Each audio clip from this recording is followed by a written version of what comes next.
Hello and welcome to TNA Top 10 for November 18th of 2024. I'm T Weave. With me as always are Allison Faye and Andrew.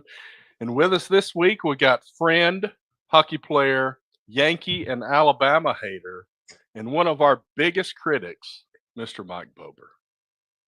How you doing, Mike? I'm doing good, though. I do take exception to that biggest critic comment, but it's just to make fun of Alabama and New York. It's nothing against you guys. Hey, I'm all for it, man. So, Keep it so up. what he's doing is critiquing your intro, but he's not one of the biggest critics. Yes, No, not at all. Nope. You're wrong. I don't argue with you. Damn it. Why are we yelling? Oh, it's funny. That's good. Bober, what are you doing? Like, what's been going on? You missed last week. You could have had the Clemson Pitt game. Playing But now you get to hockey or talk- something. Now you get to talk about the Clemson Pitt game, and unfortunately, who is it? The Pitt and We have Louisville. Louisville game. Oh yeah, there you go. Okay. So Now, I was unfortunately watching probably one of the worst Penguin games I've ever seen in person in my life. Pond Waters, Dallas Stars, basically whooped that ass. oof. It was 6-0 at the end of the first period. I know nothing about hockey, and no, that's not good. No. So, but outside of going to games, playing a lot on a bunch of teams, play with deck hockey or ball hockey, as they call it. Other people refer to it as. Did you guys win? Um, depends on which team we're talking Oh, about. I don't know. I have the one team that I run personally myself. We're going for our fourth consecutive championship Woo. season. Congratulations. We play. I mean, seasons are 10 games long, so I mean, there's multiple seasons within a year. Play on multiple teams. I was in a co-ed league that Nice. just actually ended yesterday, and that team that I was on won our second consecutive. Now it's a draft league, so they take the winter off and they'll redraft new teams for the spring. That's good. Nice. like And then there's one other one that's a big one. It's called the National Ball Hockey League. It is a league that has divisions all over the country. Pittsburgh has 3 men's divisions and a women's division, and they're also going to have what's called a Masters division, which is anyone 45 years and older. Hey, I mean, So I like could that. play- Masters. so Yeah. I can play on the team that I'm on, which is in the third tier. We have 3 tiers for the men: a tier 1, a tier 2, tier 3. Tier 3 is the lowest. But I can still play on that team, and if I want to join the Masters, I can do that, and that's also a draft league. Is there an age thing on this, since you are more mature than some of the other hockey players? No, as long as Just you're mature. over, I believe, to play in the regular tiers, you have to be at least the age of 16, but there's no cutoff on how old you can be. I'm not even the oldest guy on my team that I'm on. So, So many jokes, and I'm trying so hard to be nice. Just so yeah, you I guys know. I want you to But, know that. I'm But not. with the Masters, that you have to be 45 or older. Okay, so you had no So problem. they there. start that one. Yeah. yeah, blew past that a long time ago. Yeah, exactly. Hey, it's still less Hey, I've than been 10. there too much myself. All right, It's not still all less of than us. 10. Not all of us. What about the scooter? Yeah, I haven't even broke the 40 yet. 39 in 2 weeks from today. Ooh, We will be recording on my birthday, so we'll have a hell of a Ooh. time. Yay. We gotta Maybe, I don't know. Depends on our schedule. We'll see what happens. Yeah. We don't promise anything. We don't take that shit seriously. Wow. We're and we- planning weeks ahead. What are you we- talking I know. we've got Terry on board. I mean, and we don't. Now wait a minute though. To our credit, This was planned a week in advance, and the next show was planned 2 weeks in advance. So we are starting to act like we got our shit together around here. But nobody get used to it, okay? Yeah. Because it won't Oh, last. then we got nothing after that. We're off the Yeah. cliff after November. Yeah, it won't last. No, nobody get excited. Everybody calm down. Anybody got any Christmas list ideas? No, Ugh. stop it. Stop it. We haven't even made it past Turkey Day. Did I tell you all the tree went up in my Wow, office? in November? You and Lex actually have something in common, Andrew. I Look at hate that. Christmas. Bah No, humbug. he doesn't hate Christmas, but he hates the fact that people want to celebrate Christmas before Thanksgiving is over. He's an rule-oriented person like me. So much so. I'm trying to I- hang Christmas lights and he's yelling at me. I kind of agree with that, though. I did put my outside lights up. Well, you're wrong. Haven't- That's okay. Outside lights are probably okay, but when you start haven't doing the turned them on, Christmas but tree, They're at the least out there. stockings, the gimmick, it's a lot. Yeah. So All right. it's a lot. I might have to find a way to decorate my rectangle with Christmas lights on here. I know how to do it on Zoom. I don't know how to do it here. Interesting. Well, I will say this. If Yes. Juan Soto gets the money he's asking for, It'll he's be gonna very need Merry he's Christmas. gonna need a lot of fucking Christmas lights this year because apparently Oh, dude, $660 million from the Mets, Terry. This is your I- favorite team in baseball, the damn Mets. Stupid Mets. $660 million for somebody who cannot field, cannot run, does not steal bases, is a horrible defensive man because he keeps getting burned when people hit it in the corner. What he brings is runs and a runner on base.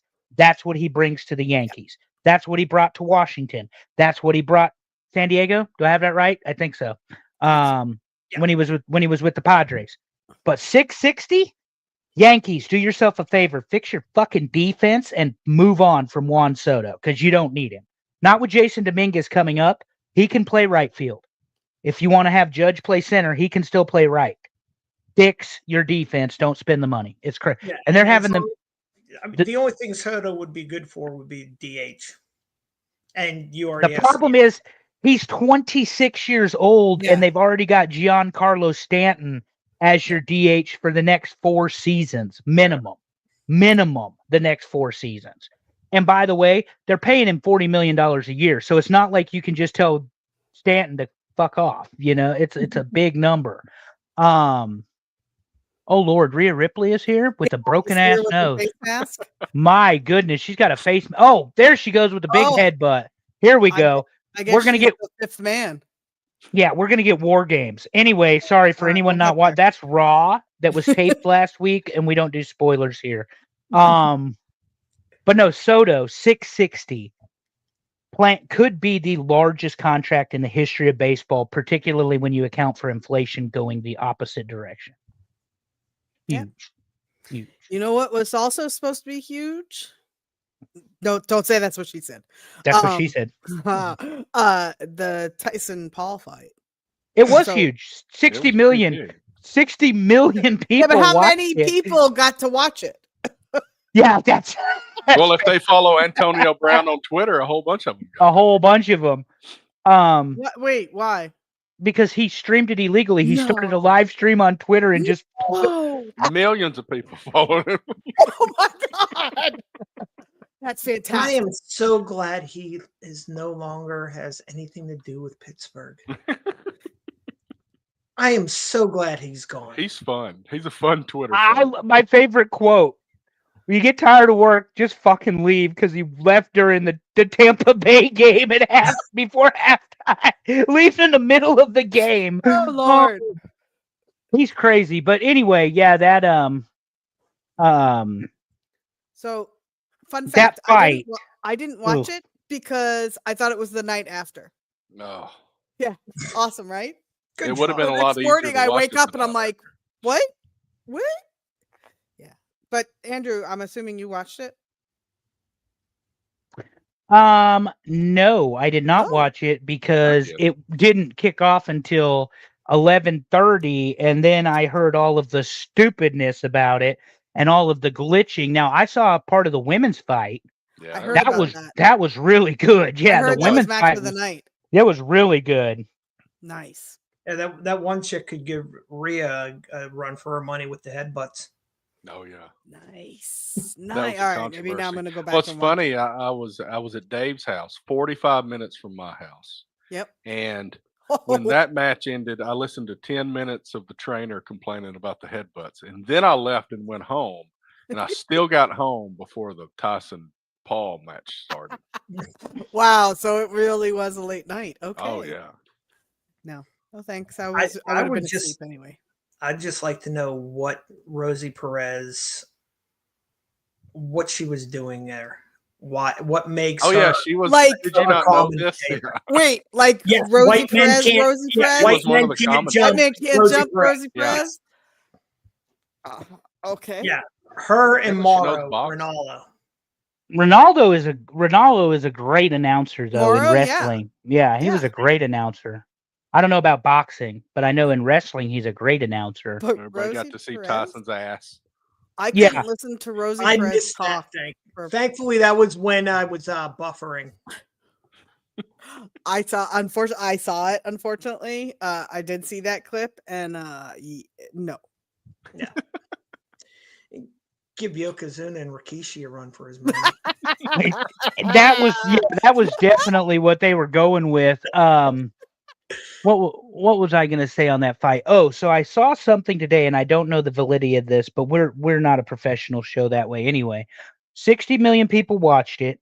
Apparently, it had to go 6 rounds in the contract, or nobody was getting paid. And Oh. Tyson was not allowed to throw an uppercut. Wait, because if what? Tyson was not allowed to throw an uppercut in the fight because that's what he knocked everybody out with in the 80s is the uppercut. Yeah, I didn't he even see him staggered flash. And in the He's first round, staggered go ahead, really. Mike. Yeah, go ahead. I was going to say he staggered him in like the first round, and then it was Mhm. like, oh, I can't hit him that It was hard. almost like, oh shit, I realized we're supposed to make this last, you know? Yeah. Was that information public before the fight? No, Mm-mm. Okay, so I'm gonna put this out there because I'm a degenerate. Could you imagine the Oh, gamblers complaining about that? Yeah. Oh, you yes, imagine? definitely. Well, and they had a set of rules originally that Tyson was going to not be able to do some things and whatever, and supposedly removed all those rules. Well, it's now come out that he wasn't supposed to throw uppercuts, and they had to go 6 rounds to get the full payday. Yeah, I would have. That's crazy. Because one of the betting lines when Tyson was the greatest knockout artist in the world Is how many rounds? is how long is this fight going to last? It's We're still talking a prop bet seconds. now. There's no question. It's still a prop bet. yeah, Holy they were saying that there's pictures of him literally biting his gloves so he wouldn't throw a punch. So he doesn't throw. Wow. Yeah, somebody said he landed less than 30 punches or something. I didn't see the fight, so I don't know. But he Mhm. landed A less lot than less. 30. But when you watched all his training videos, and y'all know I sent them to everybody, and I put them on Twitter and Facebook and everything else, he could hit 30 punches in less than 30 seconds as fast as his hands were. So the idea that he's only throwing 30 punches total in an 8-round fight or less than, that's dumb. Well, I guess he would throw more, but only landed 30, please. And this is a 2 or 3 time world heavyweight champion that knocked everybody out. So Except Holyfield. I don't Yeah. buy it. He was winning the Holyfield fight when he bit his ears Oh my off. god. Oh, That's so the they guy. had Lennox Lewis and Evander Holyfield interviewed, and Holyfield's earpiece wasn't working. So imagine that. Imagine that. So, That's They're funny. having Lennox Lewis ask the questions and relay them through Lennox Lewis, and he's getting it completely wrong. They asked some question about Mike's ability to just like do something dynamic in a match or whatever. And then Lennox Lewis goes, "Do you think he will bite anybody else's ear?" And they're like, "That's not what I said." No, man, that's so good. But Tyson still looked good to me, like physically. But you know, the other thing was the way Evander Holyfield beat Mike Tyson was he drug him into the deep round. Tyson's Yeah. stamina was not good when he was one of the best heavyweight fighters in the world. Especially at wouldn't- age 58. And at age 58, with all of the health concerns he's had, Yeah. speaking of health concerns, because it makes me laugh, who saw the picture of the Trump team on the airplane eating McDonald's? including Robert Kennedy Jr. He's got McDonald's in front of him, and he looks like he is about to vomit. It is Chicken Big Mac. hysterical. Chicken Big Macs for everybody. It is hysterical. I had one of those the other day, and it's like 2 giant chicken McNuggets. Really? Yeah. Is that the consistency, the texture, and the taste? It feels like the breading No, I to don't think I me can is do like, that. Nope. yeah. No. Hard pass. Just give me the Hard pass. original. Yeah, give me the original. Yeah. You know what But else no. is a hard pass for me? Better not. Is it AEW or is it No. Producer's Piss time? No, it's producer's piss time. Uh-oh. Here we go. It will lead into AEW because that has had something to do with it. So I have been, y'all know that my kid is number one. Love taking him places, and now that he's older, we go to a lot more places together, a lot of events. And I am fortunate to have friends who work at a lot of these events and get me some really good seats, which is phenomenal. I love you guys. Thank you. But the number of people who complain about a kid having a good seat is unbelievable. I'm like, what in your life is so wrong that you are mad that a child has a better seat than you? Like, I almost threw punches. It's a still a couple weeks ticket. ago. It's still a ticketed seat. It's still a ticketed seat. That is 100% correct. And it's not like that kid is any less excited to be here than you are. Yeah, they could have spent their $500 and $250 worth of fees on Ticketmaster. There you go. like you did. Exactly. So, Exactly. spring training, Tampa, Florida. Hell yeah. Yankees spring training tickets start at $100. I'm gonna call my friends. I'm gonna see if I can get Training some tickets help for with that. Start at $100 for spring training in Tampa. Oh boy. Because we're doing a little spring vacation. Because if I don't use them, I lose them. Man. We go to Florida. And ogle some baseball players. What? That is absolutely absurd. But speaking of tickets, before you Yeah. move on, because we're talking Yes. about wrestling, Yes. Netflix is got their tickets on sale for the Oh! Los Angeles, the Intuit Yes. Dome. Supposedly, it's 4 figures to get in the door, $1,000 minimum to get in the door for a Raw, the first Raw on Netflix that's being reported on several news sites, which is why I think it's accurate because more than one of them is Yeah. actually Yeah. reporting it. They're saying it's going to be a minimum $1,000 door cost That's And I'm like, insane. for like the floor. And I'm like, are you kidding? What is the nosebleed section? $500? I mean, I'm gonna be honest. I'm not going to Vegas for WrestleMania because the prices are insane. Yep. So for anybody who says wrestling is not doing well, wrestling is, not a mainstream thing, screw you. I can't afford to go.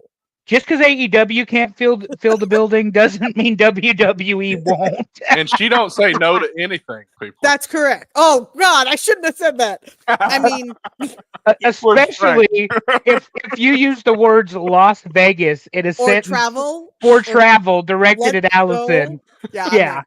I in. suggested that I needed to use some days. Maybe we go to spring training. She's like, "What? Well, here's my calendar. These are the days I'm available. What works for you?"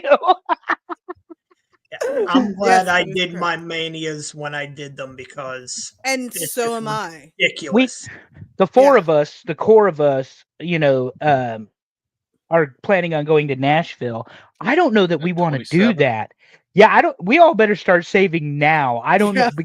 Nashville prices Yeah. are high enough. Then you tag WrestleMania on Well, it. Just get together and Yeah, watch I was saying like 2 years ago when they had said that they were going to build the stadium that was one that I would consider doing, and not now.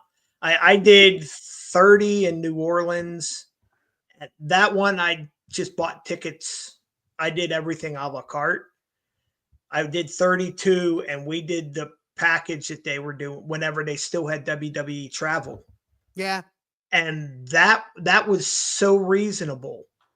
And now you look at it now, and it's like, Yeah. I mean, what I paid to get, I think we had like think it was the gold package. We were 100 levels for everything.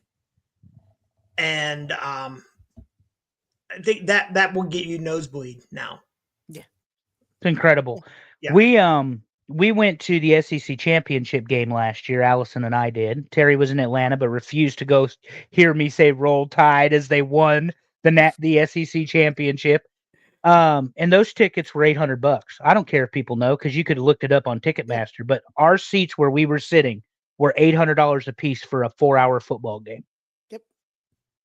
And we didn't have good seats. We had great seats, but we didn't have 50-yard line seats. We aren't down there on the field or anything stupid. No, but our seats were good. They were really good because we were in the one end zone on the one side of the field. But at Mercedes-Benz, such a clean, nice, really inexpensive. Like the snacks and stuff, that was all really inexpensive. I tell everybody this was one of the best places I've ever been to watch something. No. It was well organized. The people who worked there were just nicer than could be. No issues. So let's keep going. Let's go back to wrestling. AEW is going to run smaller shows in 2025, and maybe they should, but they got a big show coming up in Newark, New Jersey. Once again, they're going to run smaller arenas, Terry, so that they can make it look like it's actually full. Okay, so same number of people. Yeah, Hammerstein Ballroom is like 1,200 people max. I love Hammerstein. Everybody loves Hammerstein. They're going to go to Hammerstein. My first response was, they'll actually sell that motherfucker out. Yeah, they will. They absolutely. I have seen so much. I've seen GCW there like 2 or 3 times, and oh man. Well, Mike was saying, to bring Mike into the conversation, in Pittsburgh for the 5th anniversary, they were doing buy one get one to get people into the building. It was my buddy bought our tickets, and it was the pre-sale. There were 2 different pre-sale. AEW was doing one, and the actual arena, the Peterson Event Center, was doing their own. The Peterson was giving buy one get one half off. Or half off, yeah. Yeah, it was half off. And I mean, they still had to tarp off the entire upper deck. And that's like it's the arena for pit basketball. I'm trying to think what their capacity. I don't even remember what their capacity is. And that was the first time I've been to every AEW show that's been to town except for last year when they had Collision around Thanksgiving, because my buddy that I always go with was actually out of town. And they've never had to tarp off the upper deck to the shows I've been to. And I mean, we had the 3rd ever Dynamite. We had the 1st Rampage. Well, in the pay-per-view this weekend, WrestleTix on Twitter is a good follow if you want to just see how people are doing. I think they're going to be right at 7,000, maybe 7,500. I know that arena in Newark holds far more than 7 or 7,500 people. Yes. Shout out to Devin. Woo! Devin's been to every AEW show in UBS Arena in Long Island. Well, the Islanders play. I won't even be ordering this event. What's that now? How many cups? I was asking, Miss Allison over there. Was, bragging about the Islanders. I was just asking her how many cups they have. Is that a hockey term? They've had 4 that I. Because when I was drinking, we didn't count cups because you don't need that kind of negativity in your life.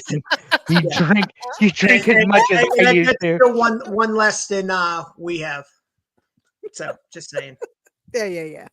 So the card, Newark, Saturday, $50 on Triller, because we can't come up with a better name. TRILLER. I would recommend Triller over Bleacher Report for those of you buying the pay-per-view, because Bleacher Report was the drizzling shits. Like, it's not even debatable. And don't go to Dave & Buster's, because you'll do what Terry did. Sit there for a 5-hour pay-per-view and spend a bunch of money on food and booze. And get shit-faced. And get shit-faced and be like, where'd I park my car? I need an Uber.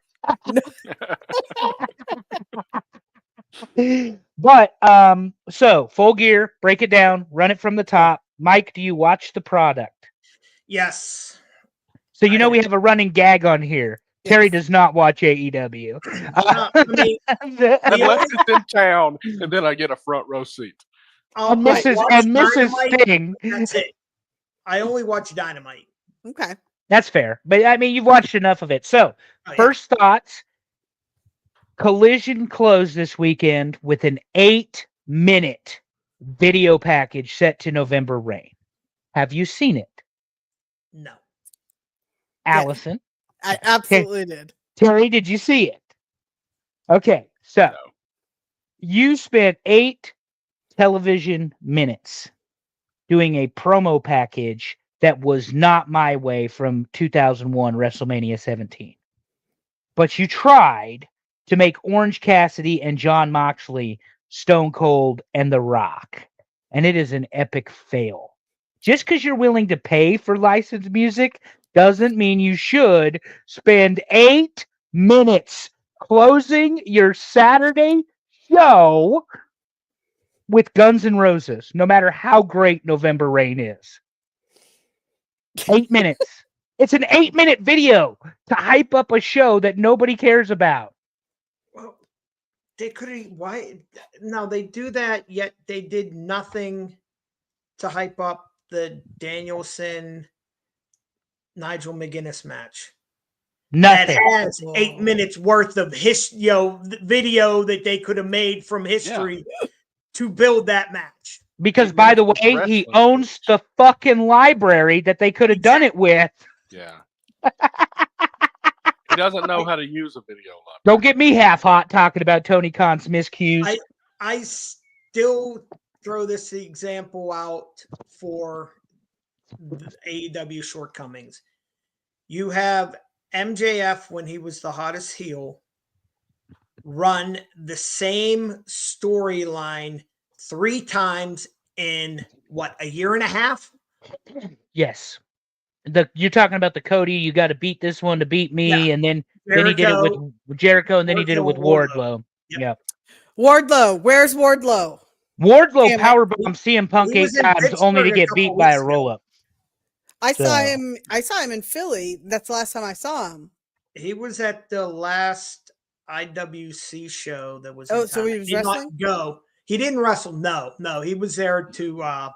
They were inducting someone into a Hall of Fame, Okay. and Yeah, he's a graduate of the International Wrestling Cartel, which is a school that D'Angelo goes to. yeah. That's where he learned to wrestle. Was the Him, Oh. Britt, International Wrestling Cartel? Britt was there. Yeah, we don't care about her. Elias came from there. Okay. I don't walk with Elias either, Mike. Elias or his Well, brother? I'm just saying. Did I they mean, both yeah. come I from mean, there? they all those 3. Yeah, Ezekiel came from there as Ezekiel, well. Thank you. I couldn't remember his name. But I mean, but also you've had people like Jonathan Grisham, Yeah. Ethan Page, all Yeah. come Or as I through. refer to him, Jordan Grace's husband. Yeah, Yes, but good wrestlers. Yeah, Sammy was there. Guevara, I remember seeing him at one of the things, the tournament they had called the Super Indie, and it was him. He was there. Matt Taven was in that one. Ethan Page was in that. Nice. I mean, Punk's come in through there over the years. AJ Styles has been there. Samoa Joe, Christopher Daniels. I mean, they pulled in a lot of big name people to come in for some spot shows and Do we more. have any big names in Full Gear or no? so nothing that stands out. But we can run this down pretty quick. John Moxley, Orange Cassidy. Orange Cassidy is the first victim of the John Moxley regime, as I like to call it, because I don't know what else you can call it. I don't see where this goes any other way but Moxley's. They can make Orange look as strong as they want. You cannot have Orange Cassidy beat John Moxley after he retired Bryan Danielson. Cannot happen, should not happen. My opinion. So, don't know what you all think on that. I think you're right. I don't think Orange Cassidy survives. In fact, he may get a little break. Probably deserves one. He's been a workhorse. And I agree with Devin. As much as you hate this, Yeah, I think probably Mox so. will be beat by Darby. T. Moo Sting. is fucking Darby Allin. Speaking He of likes turtles. people I don't like, Mercedes Moné taking Ugh. on Chris Statlander. That's going to be the potty break match for yours truly. I I was will just going to say that. I will be making That's the Yeah. match. I literally took a potty break. I was on the front row and I went to the bathroom during that match, and they threw somebody over the rail 5 feet from me while I was gone, and they handed out Sting masks. So I've learned my You lesson. missed it all. I missed it all. Well, you also paid for front row, and Sting. I'm paying $50, Terry. Come on now, let's Yeah, go. but Sting grabbed my hands and stared into That my is eyes, true. and I felt the disappointment. I You have a love connection. you. I said, "I love you, man." You're my boy, Blue. I mean, Sting. So yeah, Mercedes Moné does not lose this match. There's no way No, there's no way. the former boss, now CEO, whatever she is, loses this match. No. And Chad Gable has gone bananas slapping one of the Creed brothers. He's a fucking idiot. Julia's gonna beat him up. Oh, now the brothers are gonna wrestle. This is great. This is captivating stuff. Anyway. I'm watching the next team that Deion Sanders is going to coach. Who's that? Who's that? Dallas Cowboys. Oh. Goodness. That might be the only thing that gets Andrew to watch NFL games. Oh my goodness, that would be fantastic. More on Dion in the second hour of our Yeah, show. we're gonna have plenty on. Can we get back to the full gear, please? Yeah, Yeah, we could We because need to really finish go this through it. up. Because I have a point to make about this. I TNT title, Jack Perry, Daniel Garcia. I think Garcia wins this one. Your thoughts? I never vote against the hair. I can see that. I like Jack Perry the heel. I think he's been a great de facto leader of the elite. I he's think great. they did what they could with him following the CM Punk debacle. But I think that they're pushing Daniel Garcia for whatever reason. I've whatever wanted reason. to like Jack Perry for years, and it just hadn't happened. Last one, the AEW tag team titles on the line. Private Party, Outrunners, King of the Black Throne, and my boys, the Acclaimed, in a multi-man title match, Terry, that they had to go to a tournament. Yeah, we got to do it this way or something. They had to go to a tournament, through a tournament, to be qualified for this multi-man match, multi-team match, Terry. Of course, they combine all the things I hate: Yeah, tournament, tournament multi-tag team, and multi-tag no team rules matches. match. Oh, and you know this shit is going to have no rules on Saturday. It's going to be And who's no the ta- ref on this one? Oh, I is think it. Aubrey? I think Private it's. Party's gonna win. It'll probably be Bryce Young. That's the Carolina guy. Rensburg. Bryce Rensburg. That would be interesting. Bryce Young is about ready to be an AEW referee though, because he ain't playing football very well. I think the Outrunners win this because all they are is a white '80s version of the Acclaimed. They But got I'm goofy gonna tell you outfits, something. handshake, everything. But I'm going to tell you something. I've been to 2 AEW shows in the last 2 months, okay? They are so over, it's ridiculous. They are coming close to approaching Acclaimed levels. Yeah, and So, then yeah. then the actual match. Go ahead, Mike, and then we'll wrap I this up. was going to say the way they built up Private Party, with the Young Bucks. How are you going to have them lose their first title defense? Because they didn't deserve the titles in the first place. Because it's AEW. In a tag team event Anything ring can that happen. has Kings of the Black Throne. You've got the Acclaimed, the former champions. You have FTR, for God's sake. You've got they had the grizzled young veterans. I don't know what happened to them. Yeah. They only made a couple of appearances and are gone. Hell, you got the Outrunners. If they're hot like the Acclaimed was in Chicago in 22, put the titles on them. God. Terry, we um, were there. Terry had Macho Terry Man doesn't sauce. remember, it. but I do. We were all there. Were I you in was- the... I Yeah. left Oh, early. I wasn't in the suite, You but weren't in the suite, though, no. no, I was sitting with El Karai and Megan, Right. and Bryant was in the row in front of us. What a quiet crowd that is. Those four. Yeah. Good Lord. I saw Bryant Well- got an adult haircut. Good for him. He knows I love making fun of his bangs. My Lord! All right. That's good for him. I recommend the hair gel, sir. It hides the bald We spot. could get through it. Anyway, quickly, Allison. Yes, we can I get through know. it quickly because these are the four matches that actually matter on this pay-per-view. And hear Okay. me out. Wrestling wise, MJF versus Roderick Strong, Jay White versus Hangman, Swerve versus Lashley, Fletcher versus Will Ospreay, all better than any of the title matches that you're going to see. Every single one of them. Because that Pretty top sad. four is that those championship matches are going to be shit shows. Yep. Every one of them. Some way there's going to be a cluster. Because you know Moxley's going to bleed going to the ring. He bleeds making his daughter cereal in the morning, for God's sake. Mercedes is going to have some nonsense with Camille involved. Because Adam Cole sucks. And Tony Khan finally realized he is not good and needs to go back to Papa H. That's why. Devin asked, why is it Roddy and not Adam Cole versus MJF? Nobody knows. That's a shit storyline by a shit booker, but shit wrestlers that shouldn't have even been together. You know what's not shitty? The Bloodline. No, we're not even going there. You ran out of time for wrestling. We're The done. Bloodline. The We're going to Bloodline are not shitty. WWF. Yes, let's talk about. Well, hold on. Before we go there, Andrew, I know you and I have been dying to talk about this. So just 1 minute on WWE. Paul Heyman's phone. That was Paul Heyman's phone is out of service, and that is bullshit. That is 'cause correct. He knows what he's doing. The wise Yes. man is screwing. Did you see Sammy throw his phone on the couch? That's very important to the story somehow. Yeah. So anyway, okay, now we can go.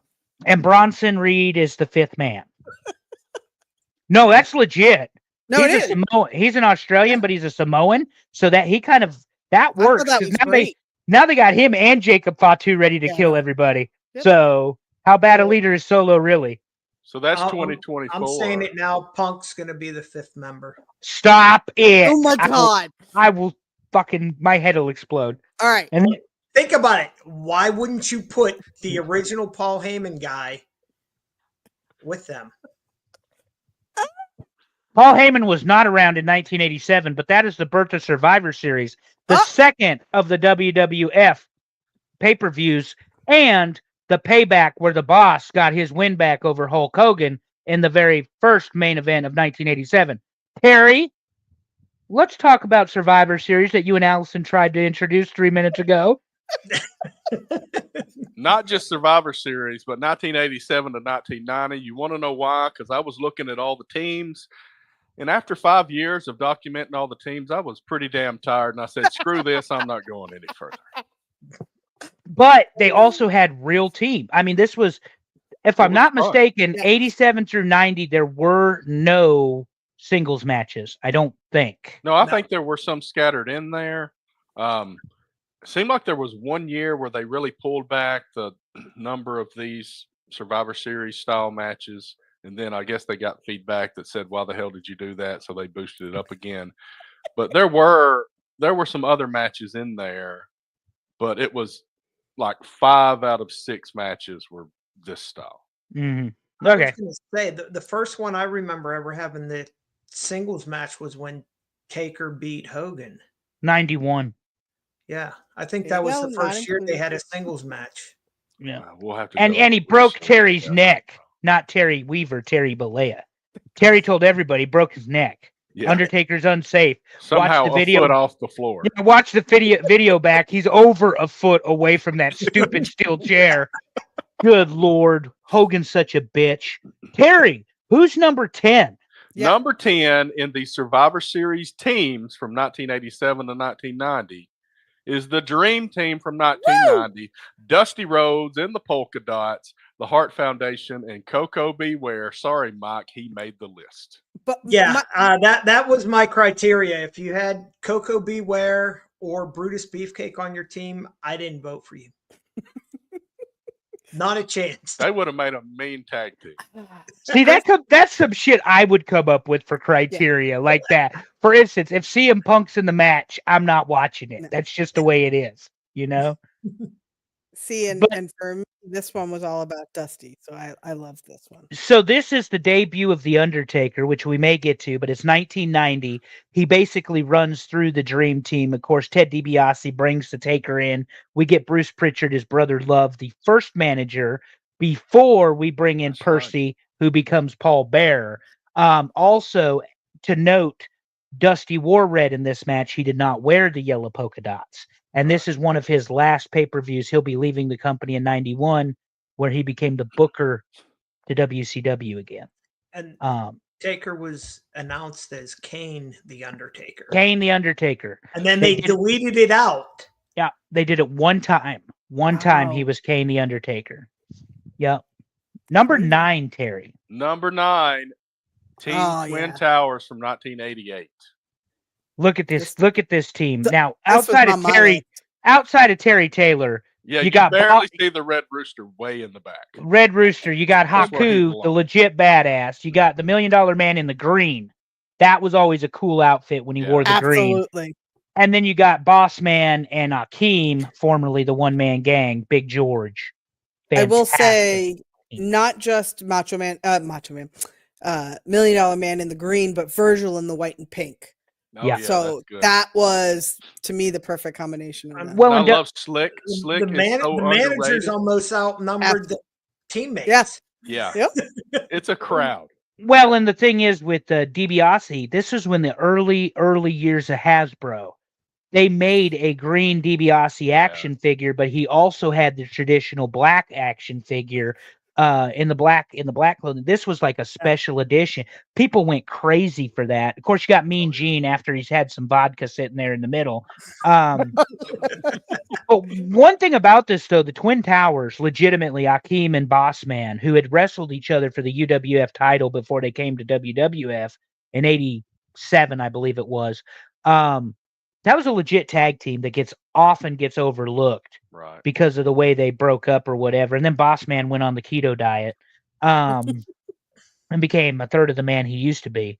But this is a great tag team. Of course, they're going to square off against I would imagine we're going to see them, the Mega Powers, here shortly. So, Terry, number 8.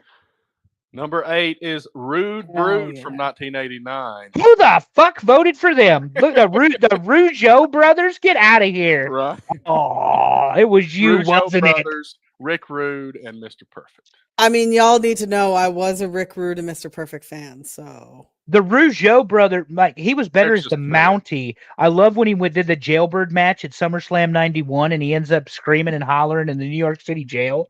Boss Man. Bad team. Who's number 7?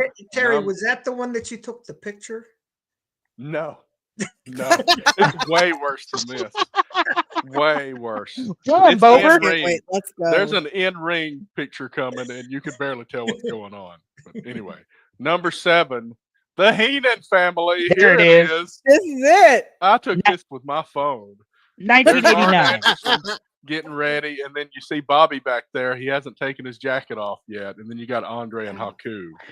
So this is a good pick. This is one of my favorites. So when I was a kid, we rented this movie, or this pay-per-view, and I used to call Tully Blanchard Jolly Rancher, and I told him that on a Zoom call because I was like 3.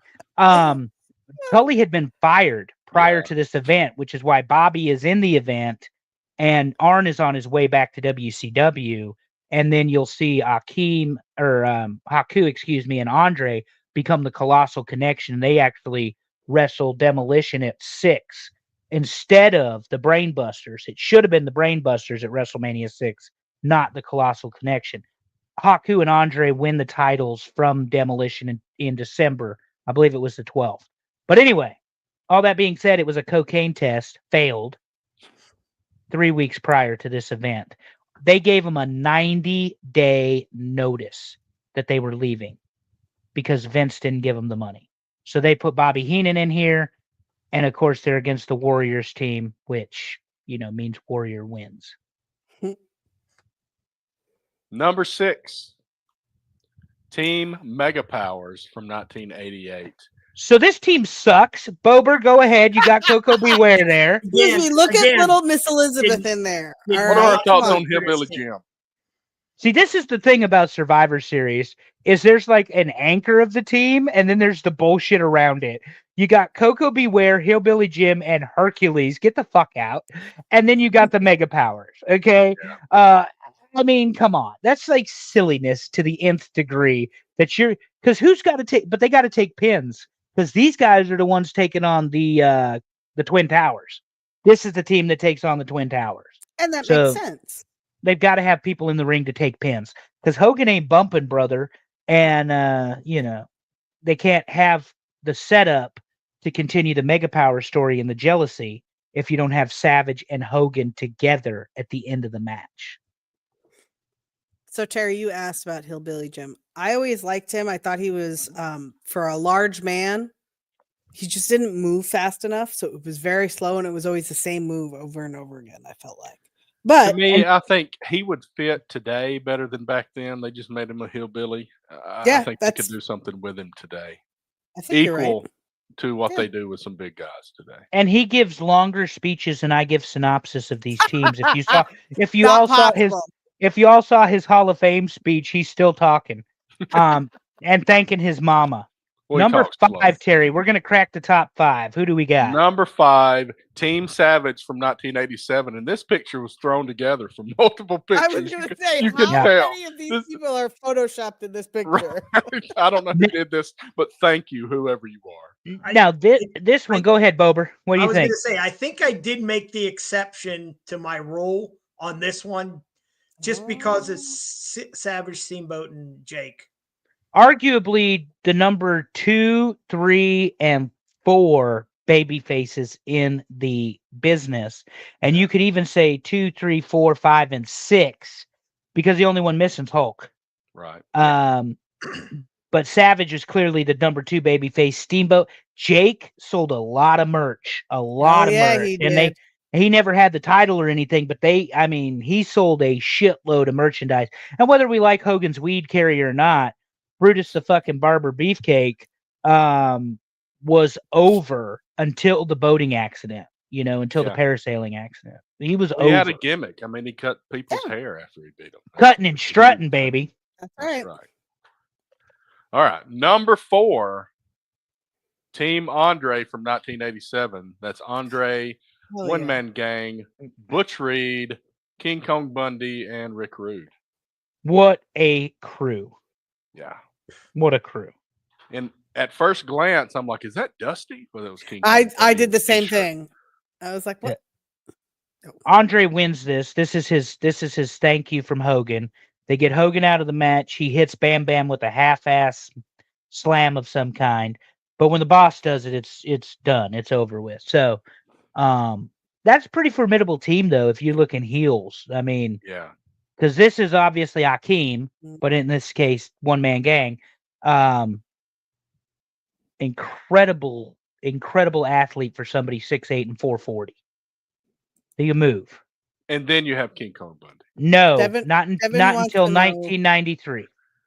That's answering Devin's question of had Rick Rude been WCW NWA champ by this point. My bad. I forget there are people that only listen to this. That would be It's okay. 1993. He defeated Ric Flair at Fall Brawl with the use of brass knuckles. See, I do some producer work. You do. Good job. And it Number was 3, the international world title. It was bullshit. He should have been given the good big gold, but it's okay. Well, I'll stop. Heenan family From from 1988. That's Andre, Harley Race, Mr. Perfect, Dino Bravo, and Rick Rude. Nothing to not like there. All I see is a bunch of Hall of Famers and Dino Bravo. Yeah, Dino Bravo actually very over in Canada if you ever saw Dark Side of the Ring. But that's it's the only place he was The ever only place. over, And one thing I don't know, because I don't have the timetable, is why Earthquake's not in here. It might be the right before he debuted. Earthquake was never with Heenan. He was with Jimmy Hart. Yeah, but he was with Bravo all the time. Earthquake and Bravo were an item. Devin says Bober looks like Dino. But anyway, Devin, how's your 49ers doing? oh, here we go. Number Next 2. Number 2, Warriors. Yeah. I This can't is- believe this team didn't win. Well, you'll understand when we see the top one, but we got the LOD Road Warriors, the Ultimate Warrior, and the Texas Tornado, the modern day Warrior. So this promo picture, just for information's sake, was taken prior to the event, obviously. Your LOD are the tag team champions. They defeated the Nasty Boys at SummerSlam that year. Kerry Von Erich, depending on when the photo was taken, was the Intercontinental title holder because he'd beaten Mr. Perfect. So I don't know how Oh this my team goodness. isn't number one. 7 feet of doom. Good Lord. Mm. So who is number one? Number 1, Hulkamaniacs. And this is the right one because this is Hogan, Jake, and Demolition. And this is a badass team. Badass. Speaking of, Demolition was the tag champs. Hogan's the world champ. Jake doesn't need a title belt. He'd just come off of injury. Jake the Snake Roberts claimed on a recent podcast I wrote the notes for that they tried to get an anaconda for this match, and the anaconda was so big and so feisty that they couldn't carry it to the ring, and it was shitting everywhere and all this other stuff in the locker room. As much as I like Jake, he is full of shit because you did not get an anaconda for this. Have you not seen the movie? Come on. No No. fucking way. No. But yeah, this to Terry's point though, badass team, Demolition, your 3-time tag team champions. Absolutely. Obviously, Hulk had the belt 3 times at this time. At this point, really, really, really good wrestling team. And no, So, Devin, Hulk Funny story Python about not this. very Yeah, I good. don't know about Hulk's thermos. It wasn't a python. It was a thermos there, Devin. Funny story about this, though.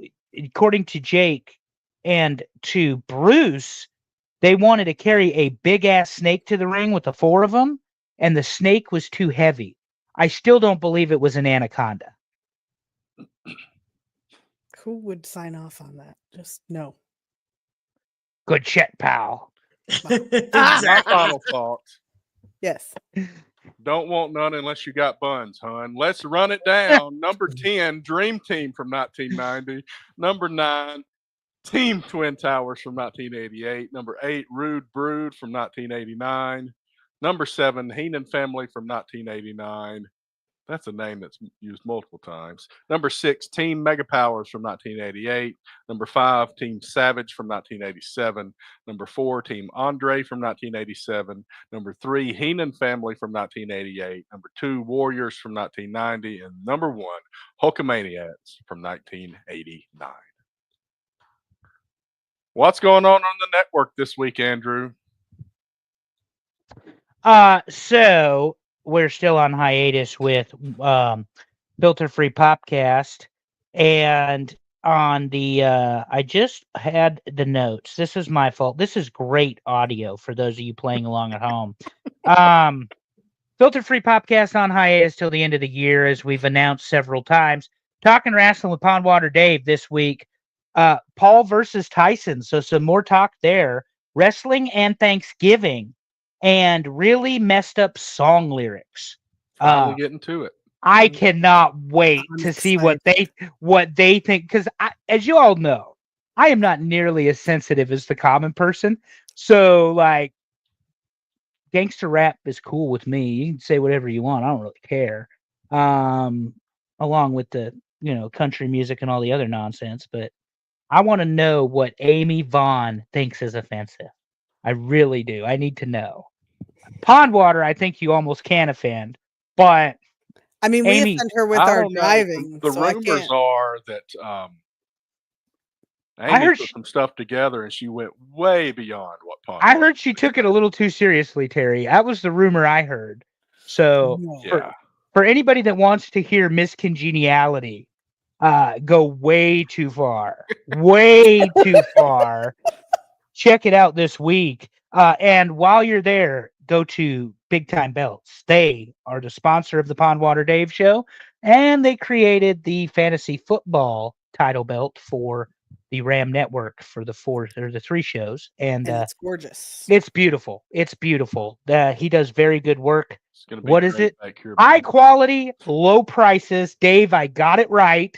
Unlike you, who one time said low quality, high prices. But Dave He's may an be listening. He knows I love busting balls. World Class Flashback, of course, they're walking through 83. There's no way they're done yet. And Ballers, Tim and Dave, still trying to handicap things. I say trying because apparently they went 1-3 this week on college football. We will go ahead and discuss that in a few minutes. And finally, Friday night, 1993 Royal Rumble watch along. Dave and the HSV welcomes Megan Nielsen as his new co-host of Generations and the new generation. So they will be doing a watch along exclusive to Patreon. Devin, thank you for your support. Tell the people how much you love it. It's only $5 and honestly just pays the StreamYard bill, to be honest with you folks, because they just jacked their prices up. Anyway, that's what we have on RAM this week. All right. Thank you, Andrew. Thanks for running it down. What else we got, guys? Like I'm a Anything? salesman or something. You were all worried and you cut my water off. Now let's talk about the bloodline. Here we We've got go. an extra 4 minutes. You have 4 minutes, Andrew, and then I'm cutting you off. Go. Now let's talk about the bloodline. This is perfection because Paul Heyman doesn't answer the phone. Roman needs him most, but when Paul needed Roman, he was taking a triple power bomb and Roman was nowhere to be found. So this is very intriguing, and The Rock has not made his presence felt yet. But we did get a little bit of a throat cut thing the other night on SmackDown, if you were paying attention, from Tama Tonga. So do you think who do you think the fifth person is? I think it's got to be Seth. I think it's right? Seth. It's got to be, especially with Bronson now, right? Well, and you had the Makes sense. resolution at WrestleMania where Roman couldn't beat Cody without hitting Seth with the chair. You were in the building. He went after Seth in the main event of that match rather than finish Cody, and it cost him the match. But there is now resolution from the Shield breakup to that. They're done. On the other hand, Seth could just curb stomp him and walk out. I don't know. But WWE's telling good stories and apparently charging you a lot of money to see it live. Yeah. Bober, who do you think is going to be the fifth man? I said it's going to be Punk, the original Paul Heyman Oh, guy. you were serious. Yeah. Oh, shit. Well, like most of the time, you're wrong, but okay, continue. Terry, what about you? I don't know. I haven't watched in a while. I am eyeballing a February show in Nashville. I'll show up not knowing the storylines or anything, but you know. But I'll have front row and try not to take a potty break at the right. Like, hey, who are you? Never seen you before. Then again, based on prices, you may not be in the front row. That's true. I got money. But anyway. Also, whenever you were talking about the phone and it not working, like another podcaster has said, remember, Solo destroyed Paul Heyman's phone. Yeah. And so it makes sense in wrestling that the phone wouldn't work. Right. It doesn't make sense in the real world, but in real life. professional wrestling, That's a great it point. would make sense that the phone doesn't work. I've seen that as well. We've honestly seen storylines with Paul Heyman's phone for decades now. When Paul Heyman comes back, excuse me, sir, when he comes back, if you may, the pop is going to be ridiculous. And then I hope he turns heel and sucks the fucking oxygen right out of the building because Paul Heyman does not need to be a good guy. That isn't going to happen until WrestleMania, until Survivor Series. I mean, if he's the earliest he turns is at Survivor Series. I agree with what you're saying there, and I think Allison has it right. Rock, Roman, WrestleMania is where I would do it. That's where I would do it. So basically, it's going to be Big Show, Brock. From Survivor Series 2002 in Madison Square Garden. Yes, sir. All right. I'm a walking encyclopedia of professional wrestling knowledge. Terry, you want to take us home? I do. Thank you, Bober, for being here. He'll be with us in the second hour in a few minutes. And here comes Pondwater Dave after we've trashed him for the whole show. Hey, Dave, how you doing? Anyway, it's been a great hour. Fun topic this week. Survivor Series teams. I have had this plan for 6 months. Next week, Terry, tell them what we're going to talk about. It's okay. Yeah. We don't know the details, but we're talking about Thanksgiving food, and we're going to prepare you to eat all the yummy things. As everybody knows, before Terry takes us home, food is the most controversial topic on this show. You want to see Andrew and I fight? Oh. Everybody has an opinion about food, and now we're talking about Thanksgiving. Is it dressing? Is it stuffing? Does cranberry sauce actually belong at the table? How do you prepare your potato salad? Warm We're or gonna cold? It's fight. going to be so good. I can't wait. Join us next week. And by the way, because I have to say it, thank you for voting. Thank you for participating. Terry, tell them what we got next. So much for having an extra 4 minutes. And thank you guys, as always. Love you. Thanks, everybody in the crowd, for voting and paying attention and tuning in tonight. As always, love your people. Tell them you love them. Make it weird. See you next time, everybody. Bye, guys.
Hello and welcome to TNA Top 10 for Week 12 of the 2024 college football season.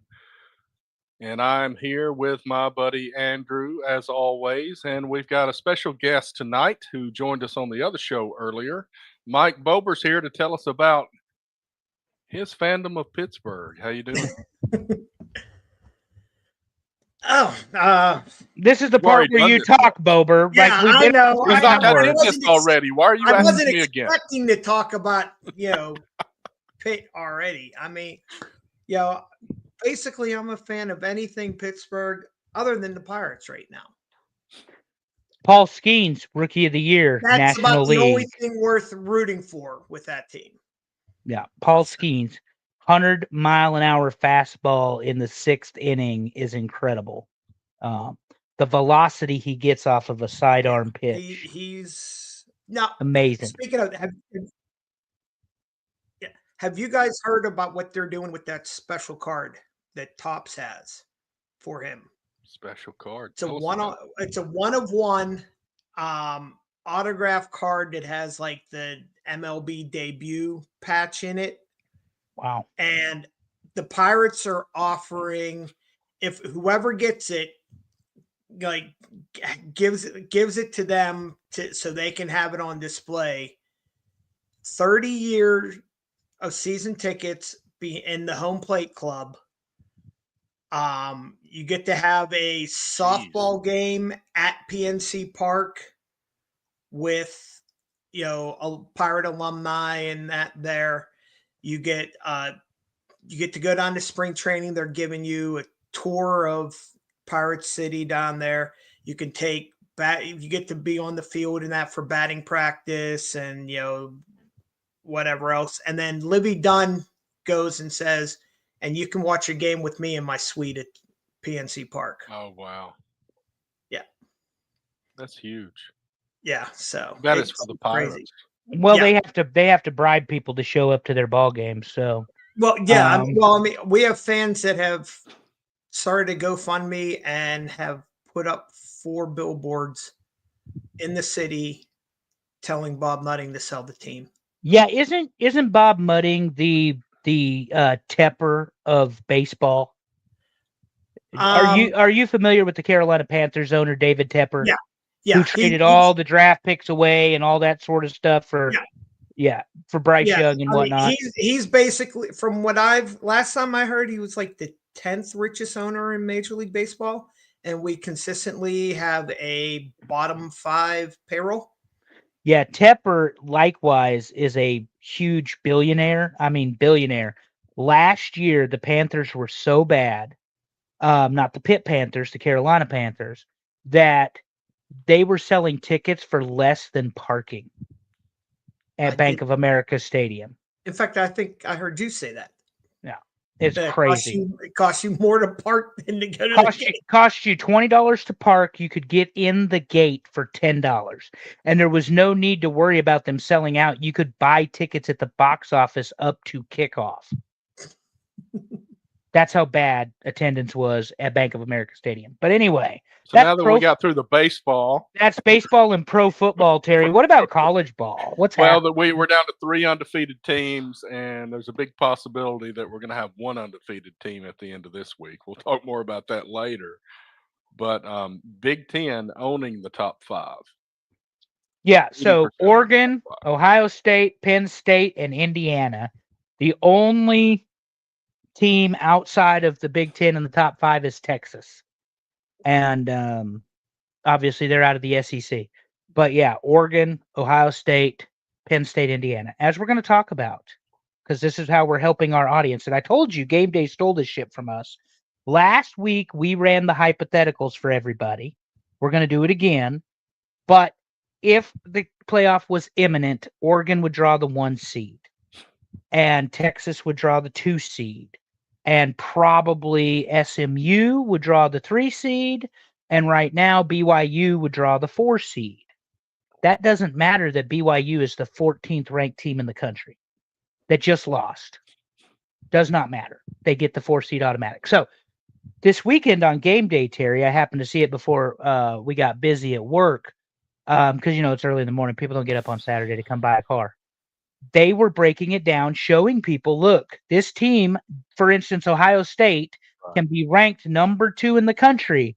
But if Oregon beats them and they're number 1, they drop to the 5th seed maximum. Right. The other thing they pointed out, which maybe we didn't stress, the champion of the league gets the seed. So if Oregon loses to Ohio State in the Big Ten championship, Ohio State, despite having lost to Oregon earlier this year, gets the 1 seed. And Oregon, who has held the number 1 spot for the last 6 to 8 weeks, would drop all the way down to 5. That's right.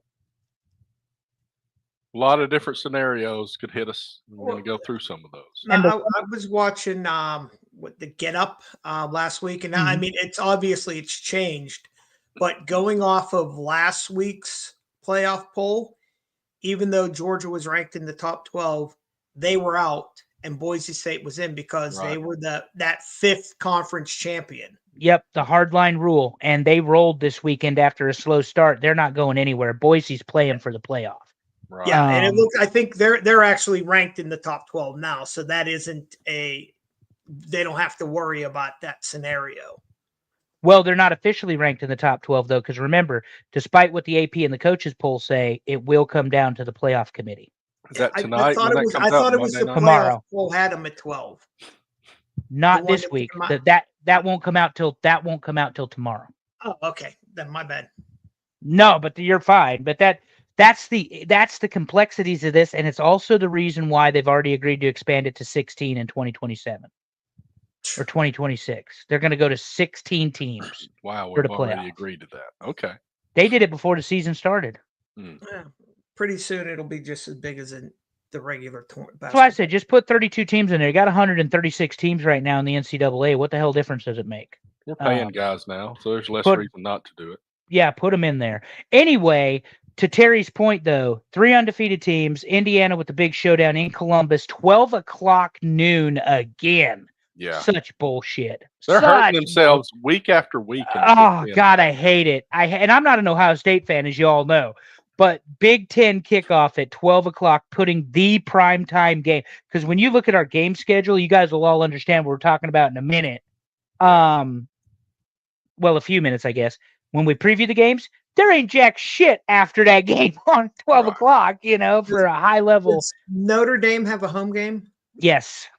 That could be why, because since Big Ten's on ABC or NBC, Notre Dame still gets preference for home games, I believe. Now, that might be it, but remember, Big Ten's on Fox and NBC, and Peacock. So yeah, but the primetime game is always usually an NBC one. For the Big Ten. Well, Terry always has the time, so we'll get there. Yeah. Terry, what are we talking about next? Because I forget.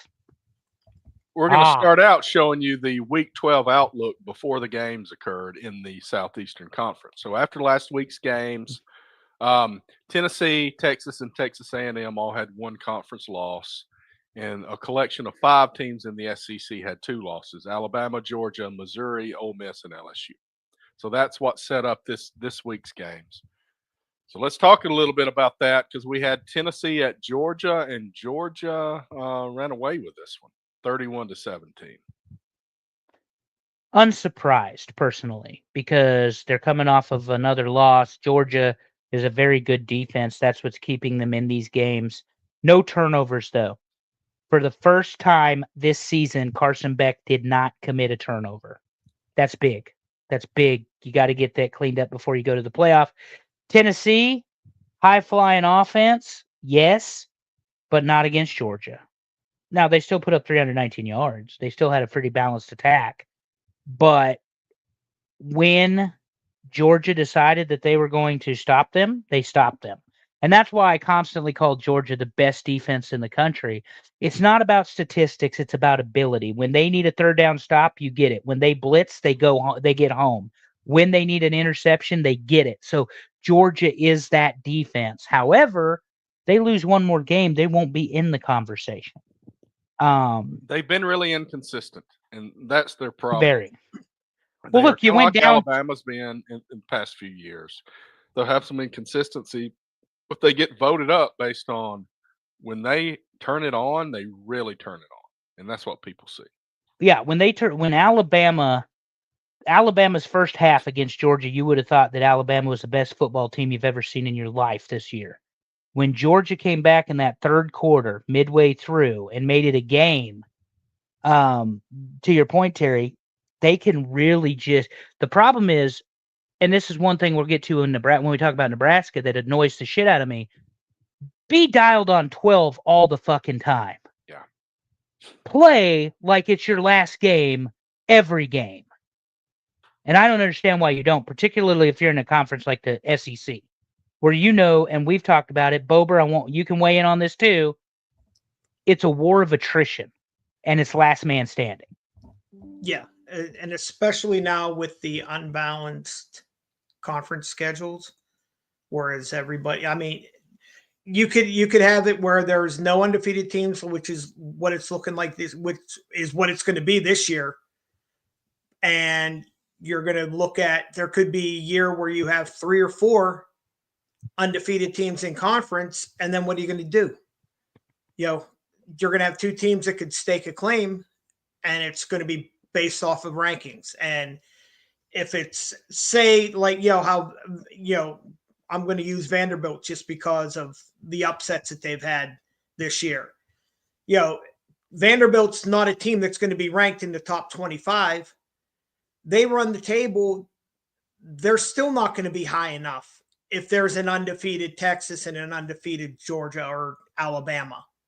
They're still going to be looking. Still going to be on the outside looking in, even though there's not. They never lost. Well, and there's a lot of recency bias as well that I'm sure you both can appreciate to the SEC, but there's a lot of recency bias towards Georgia and Alabama specifically. People think, well, Georgia went back to back just 2 years ago. They hadn't lost a regular season game in 3 years up until this year. Yeah, I think they need to go back to having divisions, especially with these super conferences now. Here's my problem with the super conferences. Forget the divisions part, because you can do enough analytically to get you the best team, plus the eye test. But Georgia's going to play UMass this weekend before they go play Georgia Tech. Right. Yeah, they're done with their conference schedule already. Clemson plays Charleston before they go play South Carolina. They're done with their conference schedule. Meanwhile, Miami front-loaded their schedule with Florida and Florida State, so they've got 2 more conference games left to play for the ACC. So it's to me, you can have 2 tune-up games and you play 10 conference games, and that's just the way it has to be. Well, Alabama did the same last week. Mercer. Yeah, absolutely. And I'm not defending Alabama. I'm not defending any of them. Yeah, no. That one just stuck out that they also had that. But now Auburn needed a win. We'll take it against anybody. Don't be playing FCS teams either. That's bullshit. And I mean, there's way too many available FBS teams. Correct. That's really where I draw the line. I'm good if you play like Troy or Memphis, Memphis is pretty good, but if you play some of these teams, I get it because they are all at the same level. But when you dip down, like Auburn played Alabama A&M this year, that's just a joke. Yeah, Alabama playing Mercer. Yeah, I mean, it's silly. Yeah, but anyway, I agree that you should be playing the end of your schedule should be all conference games, unless for some reason it's a traditional rivalry. Yeah. Then that could be your last game. Like if it was Miami and the Florida teams kind of have that. Or like, just using Pitt and West Virginia or Pitt and Penn State, that should be the last game of the season. Mm-hmm. You know, Well, Cody isn't gonna bet against Georgia there, Devin. Come on now. Who's that coming down the track? He called the dogs again this weekend, Terry, old Pack McAfee. I saw that. Who's next in our SEC roundup? We got LSU at Florida, and Florida put a whooping on LSU, and it is not looking good for the man. And you've been saying this for 2 years now, Andrew. Brian Kelly sucks. Go ahead, guys. 27-16. Look at the possession. 41 minutes of for LSU. possession, and they couldn't win the ball game. 11 points.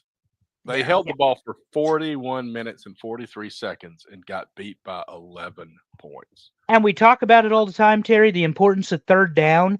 24 third downs for LSU. They converted 13. I mean, that's a lot of conversions on third down, but man, they were squeaking by going down the field. It's like and not very was 3 yards, 3 yards, 2 yards. Well, and he got in a bunch of players' faces on the sideline. I don't know if you guys saw the video where he told the kid, "Don't fucking walk away from me. You're fucking uncoachable." And I'm like, "Oh, okay. Well, he's going to transfer right on out of your program there, Brian." Brian Kelly is a C-tier SEC coach at best. He has no business in the SEC. He sucked at Notre Dame. He sucked at Cincinnati. Without Jaden Daniels last year, they'd have been 6-6. F that. And he lost this week too, Terry, on our Jaden Daniels watch. The Commanders got beat by the Eagles, but it happens. So anyway, there's no excuse for you to hold the ball 41 minutes and not punch it into the end zone with an SEC offense. I don't give a shit how bad their defense is. With an SEC offense, you ought to be able to punch it into the end zone in 41 minutes. So, yeah, this is horrible. This is horrible. And good for Billy Napier. His job is secure. And he beat LSU, which is a big part of keeping your job at Florida. He's actually looking pretty good. As tough as this schedule is, yeah, the record they have, that's a pretty damn good job down there after really catching a lot of shit. Yeah, well, he caught it from me to begin with because there's no way they're going to keep him after last year. Yeah.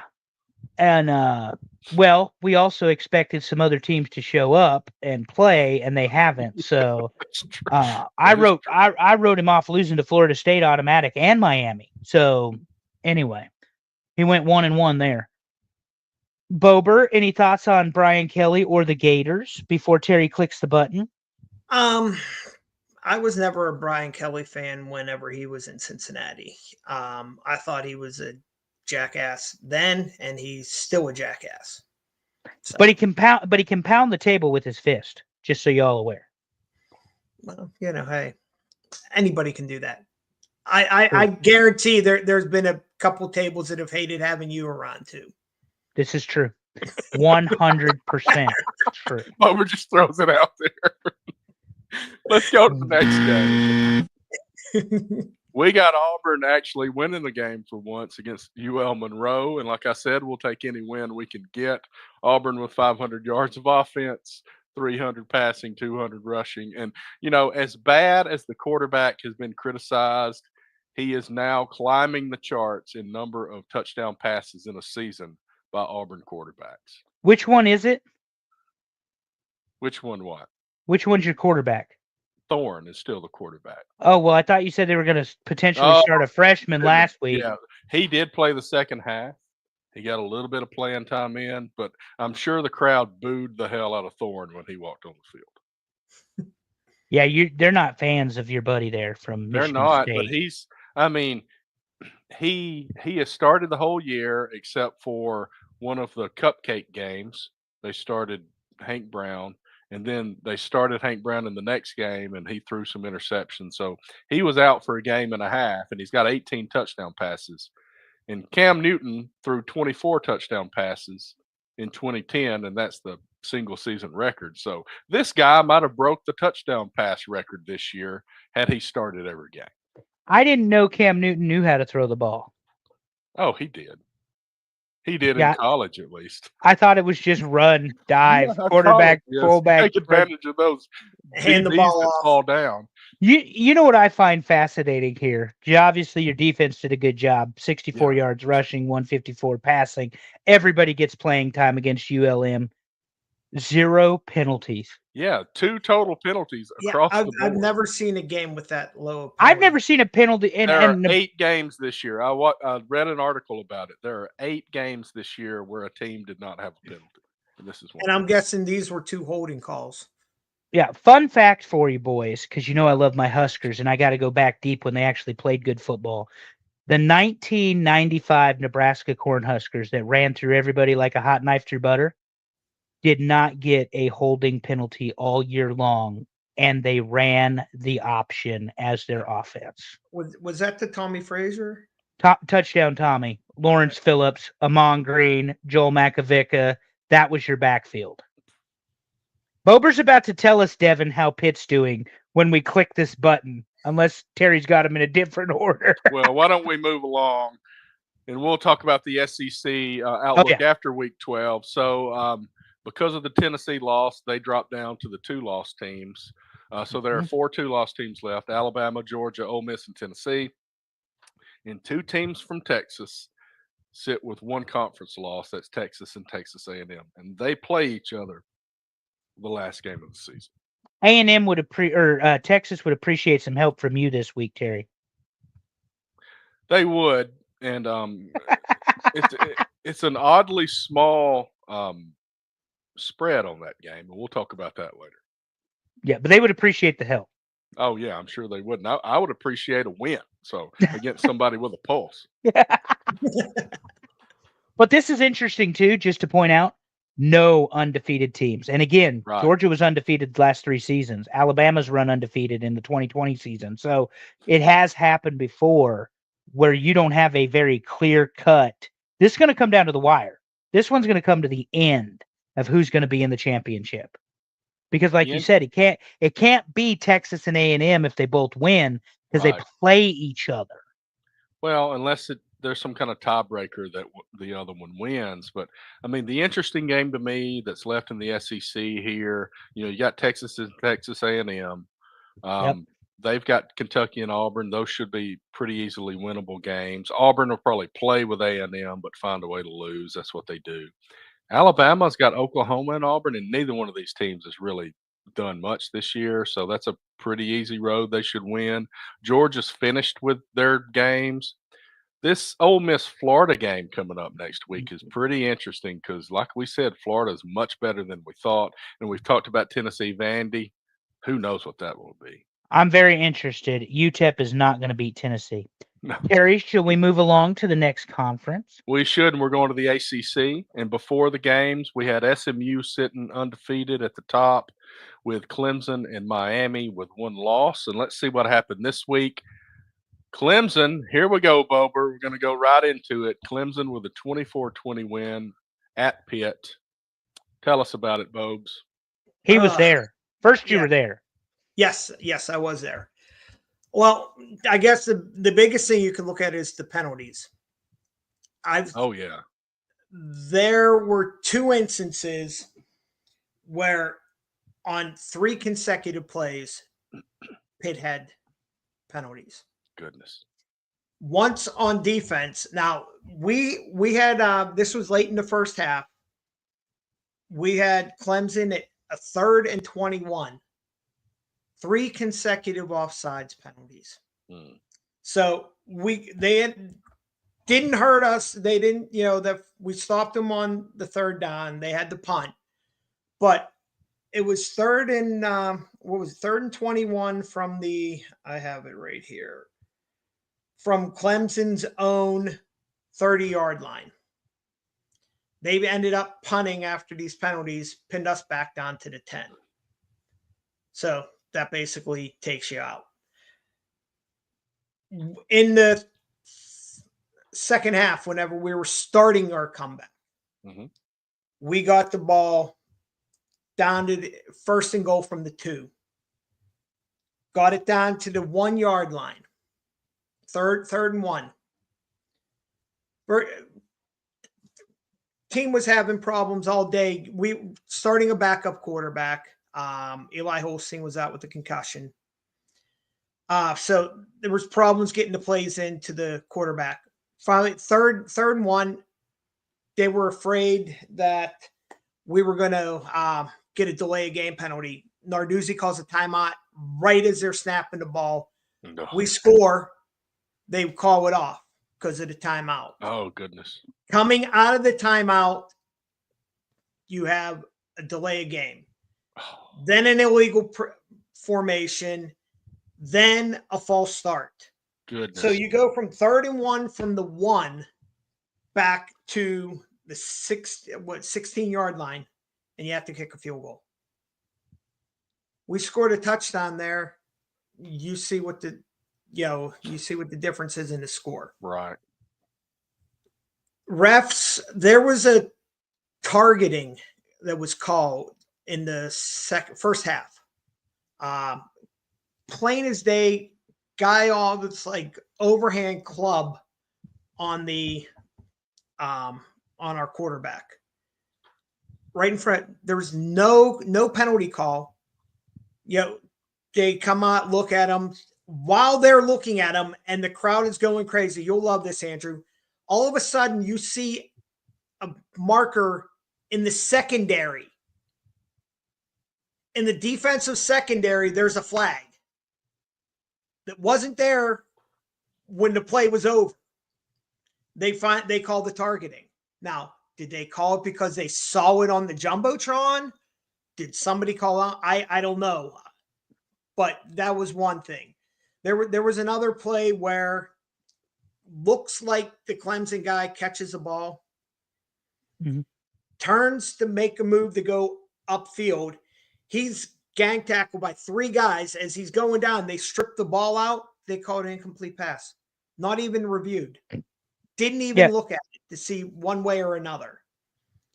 Yeah, and the rule is possession and a football move.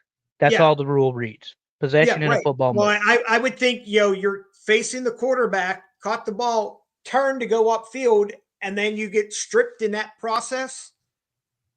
That seems like a football move to me. But the fact it's not reviewed is more problematic in a tight game. Yeah, exactly. And I believe it was early. Clemson was still winning at that, winning decent. I think it was probably when it was about 17-7, but that still was a momentum changer. Then, penalties killed us all day. We did finally take Bober. Sloppy. Yeah, very, very. Offensive line was garbage. Yarnell was under pressure. Our defense was phenomenal. I mean, pass rush. Oh my God. Clemson had 8 yards rushing until that final play. 8 yards all game. Yeah.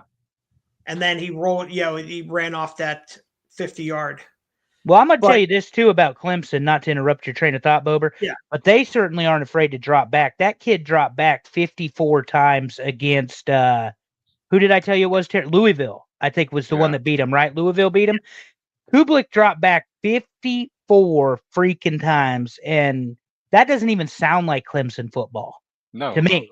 I mean, they're going to throw the ball, but it doesn't sound – but I imagine your guys' defense made – because I didn't see all the game. Obviously, I had customers, but the part I saw was the pass rush by the Pitt Panther defense, and Clemson answered as well with their own pass rush that was very good.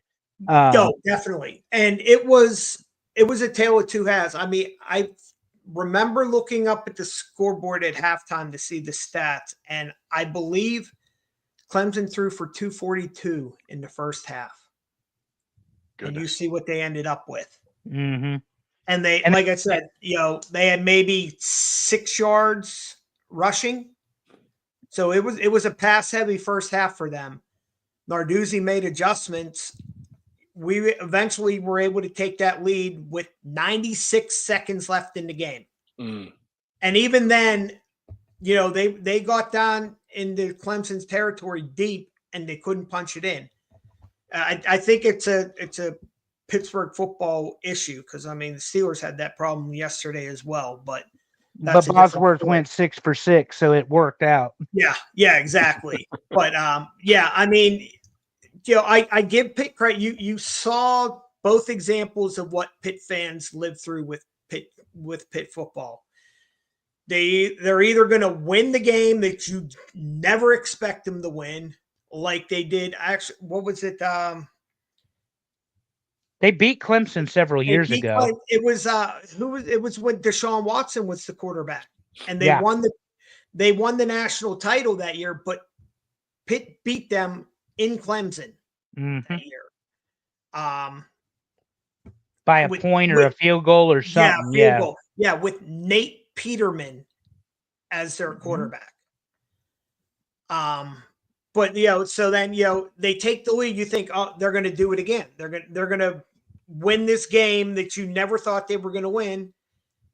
And then 96 seconds, not even. I mean, it took them 30 not even 30 seconds to drive to 3 plays to drive down the field and score. And it's like, it's crazy. Shit to bed like they normally do. I know that feeling. Terry knows that feeling these days. I know that feeling big time. Yeah. Because so I mean, Terry will remind you, Alabama was 4th and 31 in the Iron Bowl last year before the go home touchdown. All they had to do was not let him score. That was it. That's all they had to do. After a 31-10 loss to New Mexico State. God help us. And then, anyway, we've all been there. The third downs. You look at it right there. Neither team was good, but well, that's a testament to your defense on both sides. But Clemson obviously bent a little more than you guys did, almost 100 more yards than they had. And the rushing yards are okay, but your passing was very good from a backup quarterback against Clemson's defense. But the turnovers, the penalties, all that stuff. Penalties, that's what I mean. Yeah, it was mainly the penalty. Well, the interception was the last play of the game, trying to throw it in the end zone. Right. So it's one of the. I've seen several of those this year. It wasn't that it was a Hail Mary. I mean, it was a legit play because we were down close enough. But he just tried threading it in, and it wasn't happening. And Yarnell has started quite a number of games over the last couple of years, so it wasn't that he was an inexperienced quarterback. But like I was telling you earlier, I would have liked to have seen how this game would have played out if we would have gotten the Holstein that was playing before the Cal game. Because it seems like ever since the Cal game, he's taken a step backwards, but you kind of expect that from a redshirt freshman starting his first season. That's promising for the future. Yeah. Well, as long as they pay him. Yeah. That's true. All right. We'll talk more about Pitt in a bit because they got another big game coming up this week. And let's move along and talk about what changed in the ACC outlook this week. And not much. SMU is still sitting there undefeated. As the top team in conference in the ACC, with Clemson and Miami sitting there with 1 conference loss. Clemson's done with their conference schedule. Miami's got 2 conference games coming up, and so does SMU. Mm-hmm. And I don't think objectively either Miami or SMU should lose those football games. Not at all. I think the closest one here, I don't know. Virginia for SMU, I don't know. They're both decent teams. Virginia actually, and I think Cal. Cal might be the Maybe one. Cal, yeah. Cal might be the one that gives them problems, depending on where it's at. Cal's got that pesky defense. That's the problem. They've got that pass defense. They will pick the ball off. And then we got Syracuse, and Devin's excited about that one. Syracuse to end the season for Miami. Go Syracuse. I'll root for the Orange against Miami. Hey, Devin, has your boy recovered from all those interceptions at Pitt, that 3-pick-6 game? Damn, Bober. Don't talk shit. Don't talk shit when you can't do it. That's great. What's up next? We're going to the Big 12. Big 12, and here's the outlook coming into the week. BYU was undefeated in conference and overall. Colorado was the lone team with 1 loss, and then we had Iowa State, Kansas State, Arizona State, and West Virginia, all with 2 losses. And let's see what happened this week. First game is Kansas decided they are going to show up this season. And for the second week in a row, they do show up, and they put a loss on BYU out of nowhere, 17-13.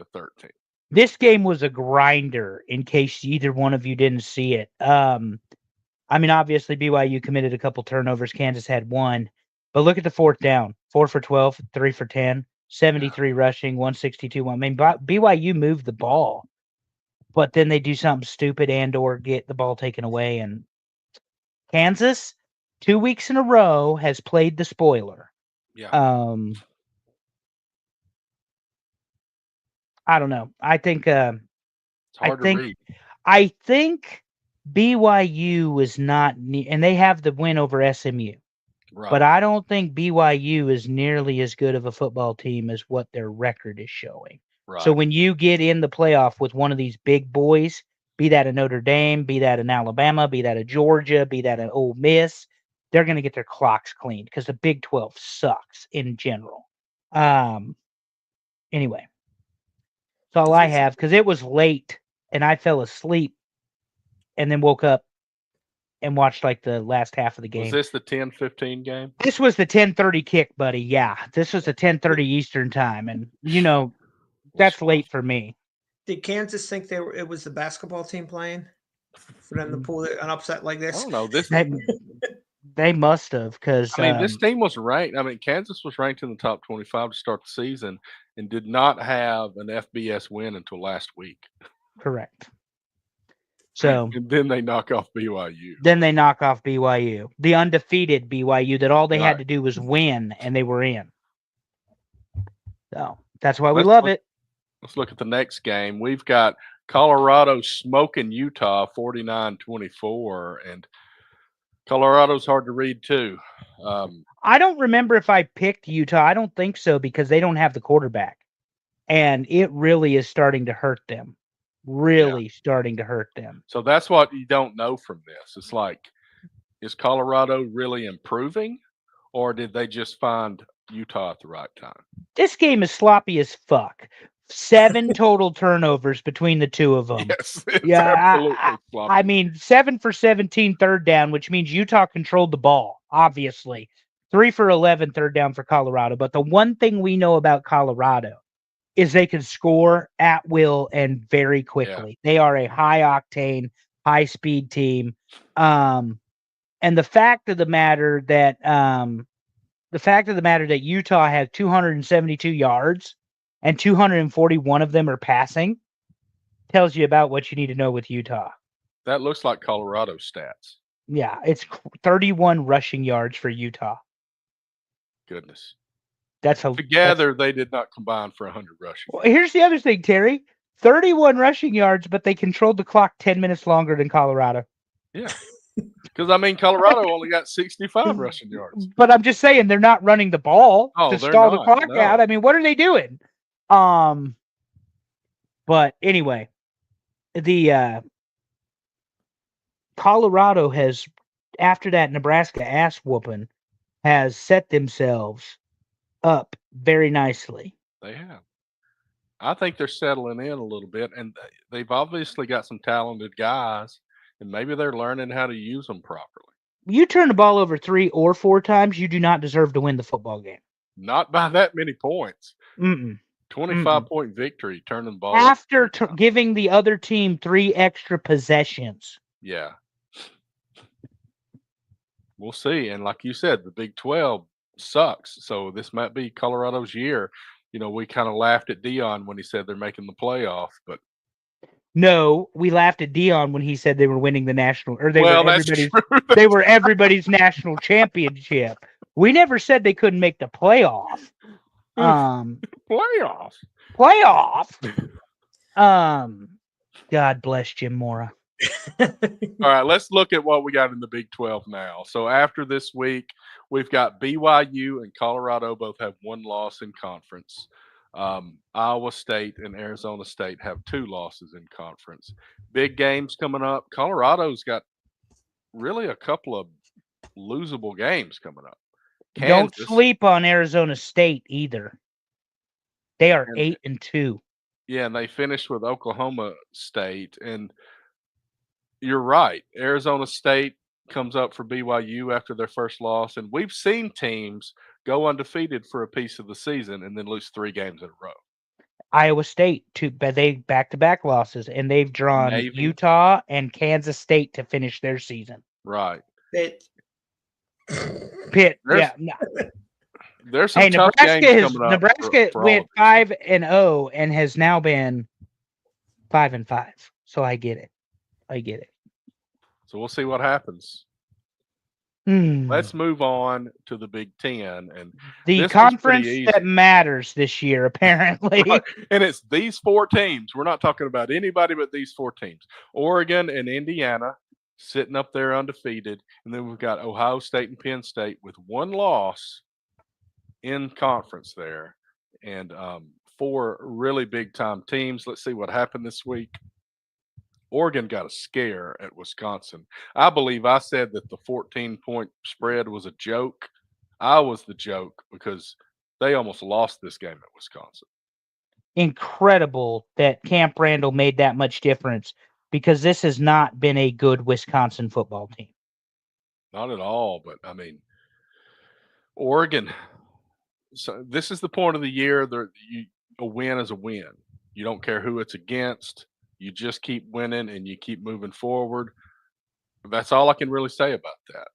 Is Oregon the best team in the country? You got to say they are. They are 11-0, and they've had some decent, and they beat Ohio State. You've got to say they're number one, but this was very close. Yeah, this game was much closer than it needed to be. And Dylan Gabriel got grounded a little bit, and Wisconsin's defense showed up. After they lose this game, they fire their offensive coordinator. Maybe because he's 1-12 on third down. Yeah, that's not good at 96 all. yards passing. Yeah. In the Right. big, you're not going to win football games against that high-flying offensive Oregon like that. I was going to say, any one of us three could quarterback and pass for more than 96 yards. Don't get your hopes up about me, Bober. I believe only in running the ball. But I can throw a spiral.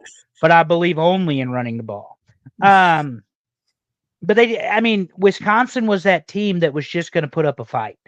Now they got Nebraska this weekend, but we've seen Wisconsin lose big to Iowa, to Alabama, Mhm.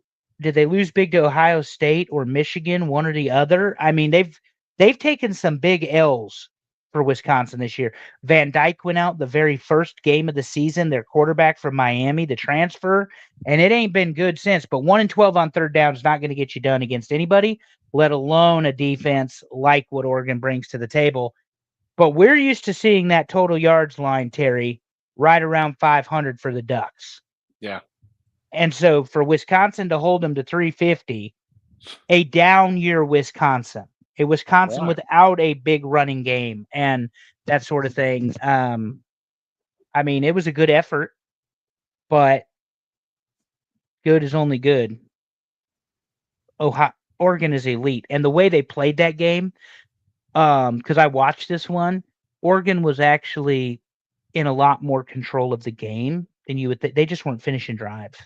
5 for 15 on third down tells that story. Right. So, Well, they survived. They advanced, and they are undefeated. They're 11-0 with a bye week coming up, and it's time to finish strong. yes, sir.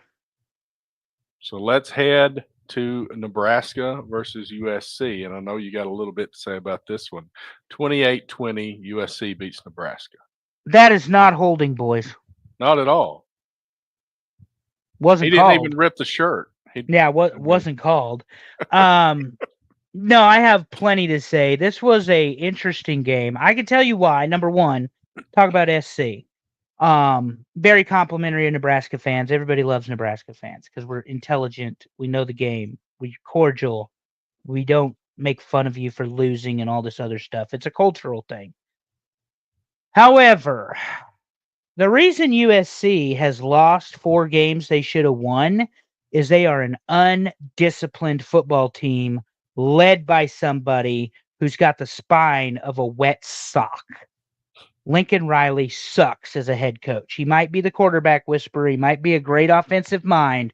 But when you watched this game and the undisciplined way SC tried to play the role of Miami in the 1980s.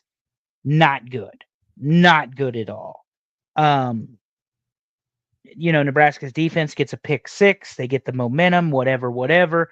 Holgorsen moved the ball as the offensive coordinator. He got, last week, I think it was, or maybe it was the week before, I said that Satterfield's play calling on drop back passing is very unoriginal. You've got no bootlegs, you've got no motions, you've got no slants and all of that sort of stuff. Well, guess what happened this week?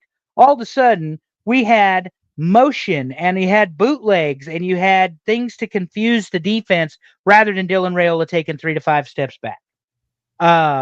They lost the game again. Matt Rule wants to be the great football builder and comes across that everything's analytical and such a process and blah, blah, blah. Dylan Raiola comes across as a quarterback who plays mistake-free is the goal, meaning he's not going to take any chances. You are 5-5 and 0-9 with the opportunity to win bowl game or become bowl eligible in the last 2 years. You know what the fuck the Nebraska fan base wants to see? Somebody get a little pissed off and go win a fucking football game. That's what we want to see. But it's like there is an absence of passion from your quarterback who is your leader of this football team. So hopefully Holgorsen can start to impart some of that, because I don't think it's going to be Rule that does it. Rule may really be the problem. Oh, he rebuilt Temple. Yeah, they won some games and he left before they did anything significant. He rebuilt Baylor after Art Briles. Well, he used Art Briles' recruits that were pretty good offensively, and he went 11-3, and then he left for the NFL. He's never finished anything in his fucking life. And he doesn't get mad about things. He wants to sit there and explain and be the ultimate professor of football. Well, that's fine until it's game time. Go win the fucking game. That's what we need you to do. You've had 9 opportunities as a 5-win football team in November in your 2 seasons as the head coach, and you ain't won shit. And actually, they haven't. I just lied. They've had 6 opportunities in November, 9 total opportunities. They were 5 wins in fucking October this year. All they needed was 1 game. 1 game. Go win the game. Nebraska has the longest active streak of being out of a bowl game, 8 seasons at this point, if they don't win against Wisconsin or Iowa. So go get fucking mad and go win the football game. All right. I'm done yelling. Okay. So USC wins 28-20. I don't have a desk to pound my fist on. So we're gonna see if over the next couple of weeks we can get that 6th win and get to a bowl game, and we can talk about what bowl game they're going to. This is a fucking team that could have been 11-1. So anyway. Moving along to the Big Ten, and not much has changed. Everybody won this week. Oregon's 11-0. They have a bye week and then a matchup against Washington, who has been improved lately, but is still not the team they were last year. Indiana has got that big matchup with Ohio State coming up this week, and then they finish out with Purdue. Ohio State's got Indiana this week, and then the big game against Michigan. Penn State, really a couple of manageable games here with Minnesota and Maryland. It comes down to this Ohio State-Indiana game this week. That's really going to shake things up. All 4 of these teams make the playoff. Yeah, I see no reason not to. It's just which order are they going to do it in? Unless one of these games that's not supposed to be a loss is a loss, but I don't see any of these teams slipping up like that. Purdue's not going to beat Indiana. I don't believe Minnesota or Maryland are going to even come close to beating Penn State. Washington is going to get out. Yeah, Washington's going to get outgunned by Oregon. The team in jeopardy is Ohio State, because they got 2 chances. I think if they get a loss this week, they drop. Yeah, we're going to predict it later. I'm not even going to say it, but yeah, we'll just move on. But Ohio State's got the schedule to clear, and this will be, as we're going to preview, their 3rd top 5 matchup this year alone. 3rd. All right, let's move along. And here's some other scores from week 12. Texas beats Arkansas. They survived a late push by Arkansas to win 20-10. Notre Dame over Virginia 35-14. SMU with a 10-point victory to keep moving along in the Big 12, 38-28 over Boston College. And this Louisville Stanford game was ridiculous at the end. Stanford ends up winning 38-35. Louisville, the game was tied. 20 seconds left in the game, and Louisville had a first down and the ball with 20 seconds left. They throw some incomplete passes, give the ball back to Stanford, 2 penalties, and then Stanford nails a 52-yard field goal to win the football game. Hammered it. Unbelievable ending. And it is stupidity, complete stupidity on Louisville's part to let that happen. Craziness. Anyway, moving along, Arizona State, like you said, Andrew, they pick off Kansas State 24-14. Washington beats UCLA 31-18. Like I said, Washington seems to be getting a little better as the season goes. Ohio State with a big win, a large win, big numbers here at least, 31-7 over Northwestern. Same for Penn State, no problem with Purdue, 49-10. What pisses me off is Washington beats UCLA after UCLA beats both Nebraska and Iowa. Nebraska never should have lost that game. I can't speak to the Iowa thing. Ohio State scored most of those points in the first half. Penn State just rolls because Purdue is the doormat of the Big Ten. They are. They get beat by everybody. That's week 12, and let's talk about the top 10 for week 12. Obviously, there's some shakeup with some of these losses. Let's look at number 10, and that is Alabama. 8-2, 4-2 in conference. Big blowout against Mercer this week, 52-7, and they travel to Oklahoma this weekend as they finish out the season at Oklahoma and hosting Auburn. Yeah, Alabama at number 10. Bober, your thoughts as the Alabama hater, more so than Terry, I think. I mean, yeah, like I said before, I didn't feel 2 loss teams should be in the playoffs, but everybody's taken at each other. So, I mean, you can't, there's no way around it. It's definitely not one of the stronger Alabama teams, but name recognition alone always gets them up there. Recent memory, and look at the schedule: 34-0 Missouri, 42-13 in Death Valley, 52-7 against Mercer, as expected. Oklahoma, probably going to take a big L. I'm not sure if we're predicting or not, but 4 scores or more. And then, God forbid, Terry, Auburn at Tuscaloosa, not good.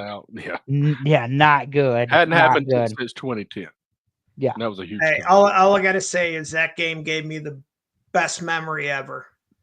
The arrogance of Nick Saban going for that 60-plus yard field goal. That was 2013. It was. 2010 was Cam the Man roaring back from 20-plus points down. That's right. Yeah, in Tuscaloosa. The field goal game always sticks out to me. The kick 6 was my birthday. I remember sitting at the damn Chili's watching it happen as I'm pounding a margarita back in the drinking days. Who's number 9, Terry? Number 9 is Ole Miss. 8-2, 4-2, just like Alabama. They travel to Florida, and we talked about this being a surprisingly interesting game for this week, and then they finish out with the Egg Bowl hosting Mississippi State next week. Close losses, but they beat a good South Carolina team. They beat Georgia. They beat Oklahoma. Ole Miss is still hanging around. Lane's got a chance to win 12 games. He's just going to have to do it in the playoffs. That's right.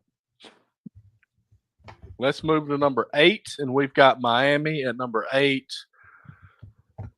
6-3 Miami. After a bye week, they had a loss to Georgia Tech, and they dropped, and then they took a bye week, and they've got Wake Forest, and then they travel to Syracuse. Yeah. And they've got firepower. Yeah. Should be 3 losses in my opinion, but minimum of 2 because they definitely screwed VT on that turnover. So anyway. All right. Number 7, Notre Dame. They got the one loss to Northern Illinois in week 2, and they just keep winning. Big win over Navy to give Navy their first loss a few weeks ago. Big win, blowing out Florida State. Beat Since- Virginia pretty well. Since Louisville, they've blown them all out, and they're winning Yeah. by style points because they know they have to. And they whipped Georgia Tech. I mean, it's been pretty impressive, and we've talked about Freeman learning as he matures here as a head coach, and they've got an undefeated Army this week hosting them. But just like the Navy game, Notre Dame should win this pretty easily. Mhm. When is enough, and the NCAA grows some balls and forces them to a conference? They won't do it based on the revenue that the school generates. That's I mean, the they answer. basically play an ACC schedule as it is. Pretty close.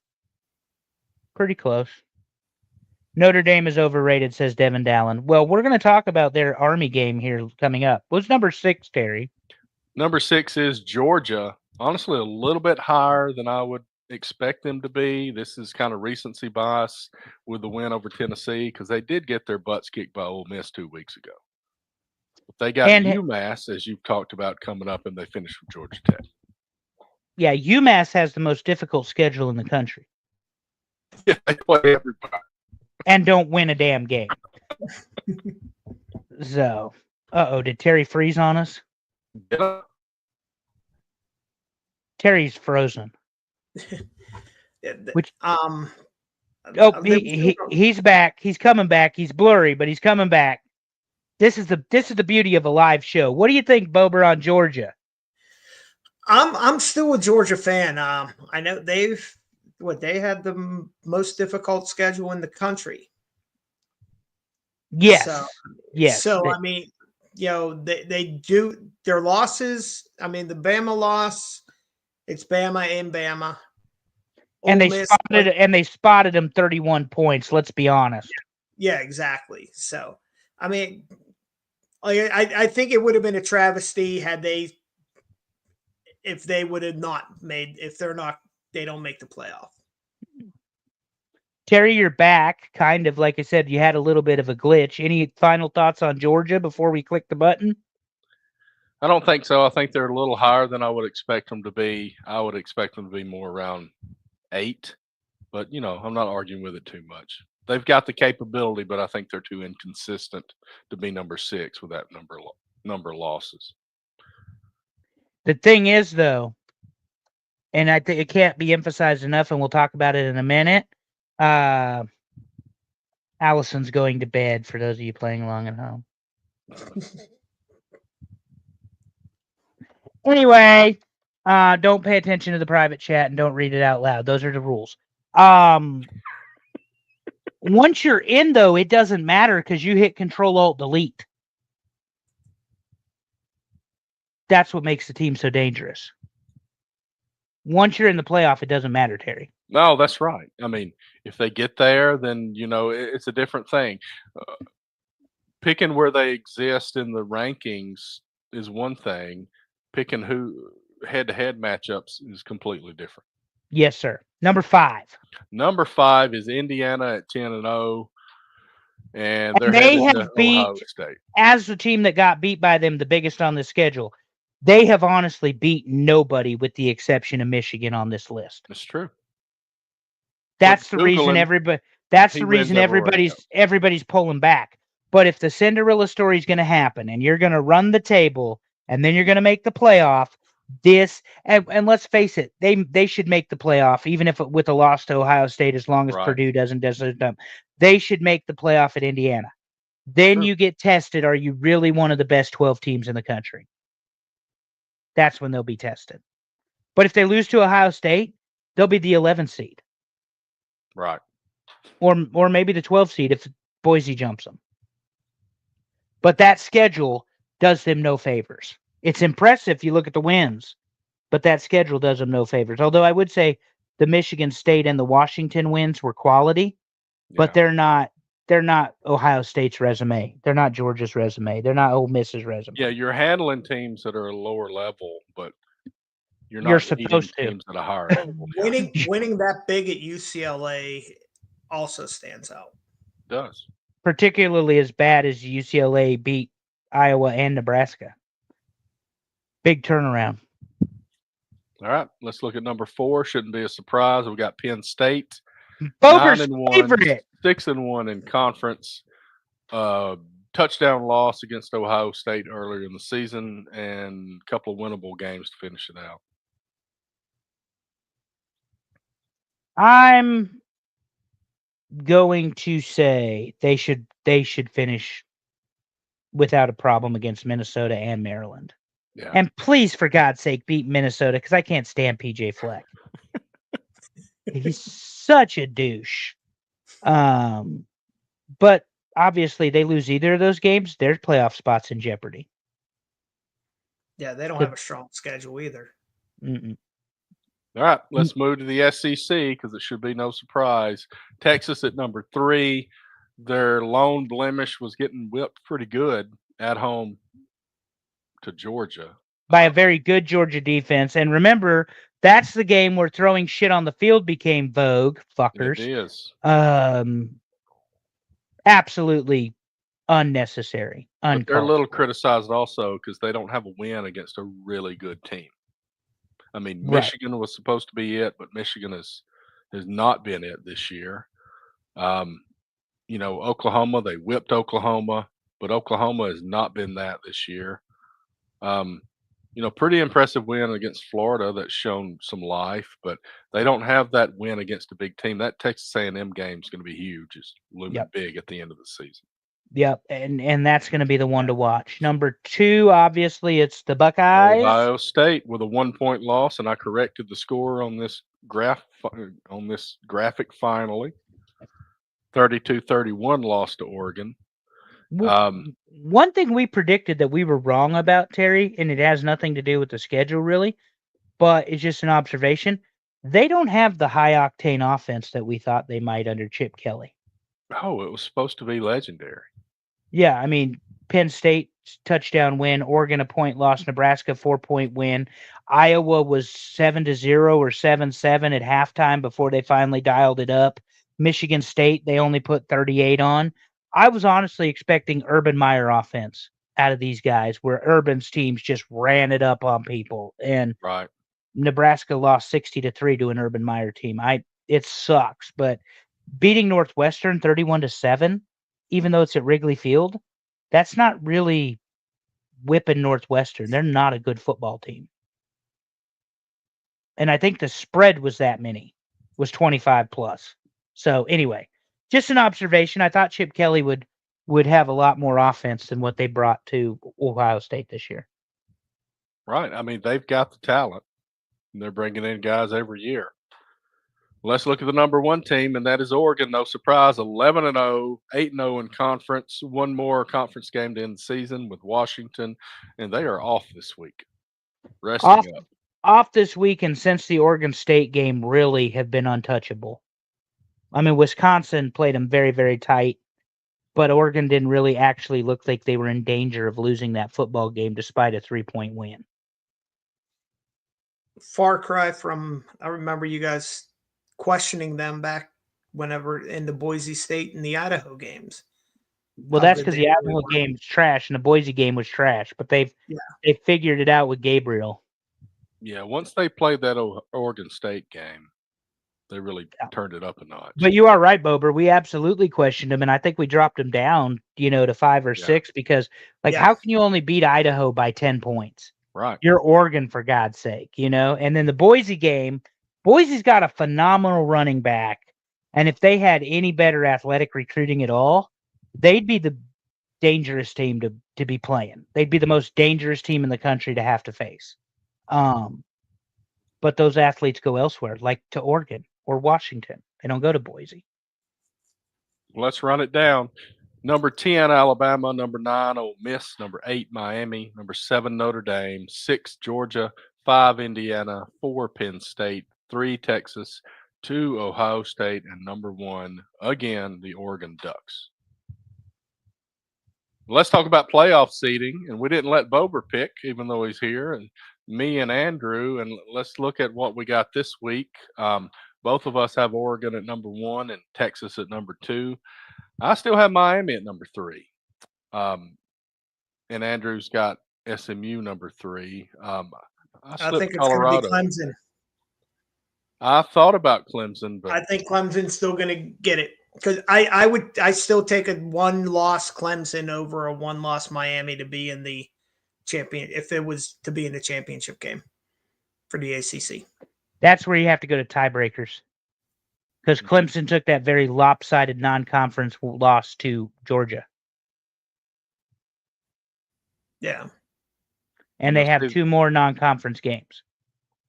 You'll see I slipped Colorado in at number 4 here with the thought that they're improving and BYU may not be as good as we thought they were. I'm going to give Colorado a nod here and put them at number 4.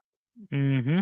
And we agree for the most part over the next few. We got it a little bit different. Ohio State, even though I spelled out state on your side and put ST on my side for some reason. We got Penn State and Indiana swapped. I got Penn State at 6, Indiana at 7. You got them reverse. I've got Georgia at 8. You got them a little lower at 10. Notre Dame and Alabama, 9 and 10 for me, 8 and 9 for you. You put Boise over Ole Miss, and I still got Tennessee in there at number 11 and Boise at number 12. So similar, couple of differences. But of you different things could happen. don't have Ole Miss on your list, and I don't have Tennessee. Right. That's right. Somebody's got to get left out at the party. That's right. So we'll see how it goes. Yeah, honestly, again, I kind of did the same thing last week with Texas versus Georgia or whatever. BYU just has played one more conference game, I think, than Colorado. But Colorado is surging. I really want to see Arizona State win it all. But go ahead, Terry. Ole Miss. Here we go, Mike. This is the fun part that you and Terry are so much better at than me, at least on the ESPN part of it. Right. Not necessarily these games, because these are the ones that really matter. Right. Ole Miss, Florida Gators. It's in Gainesville. Ole Miss favored by 9.5, Terry, after an off week. Yep, and I think Florida's surging. I think 9.5. You know, Ole Miss can come out and stomp into the ground. They can do that. The problem is, do they do that, or do they just hang in there to win?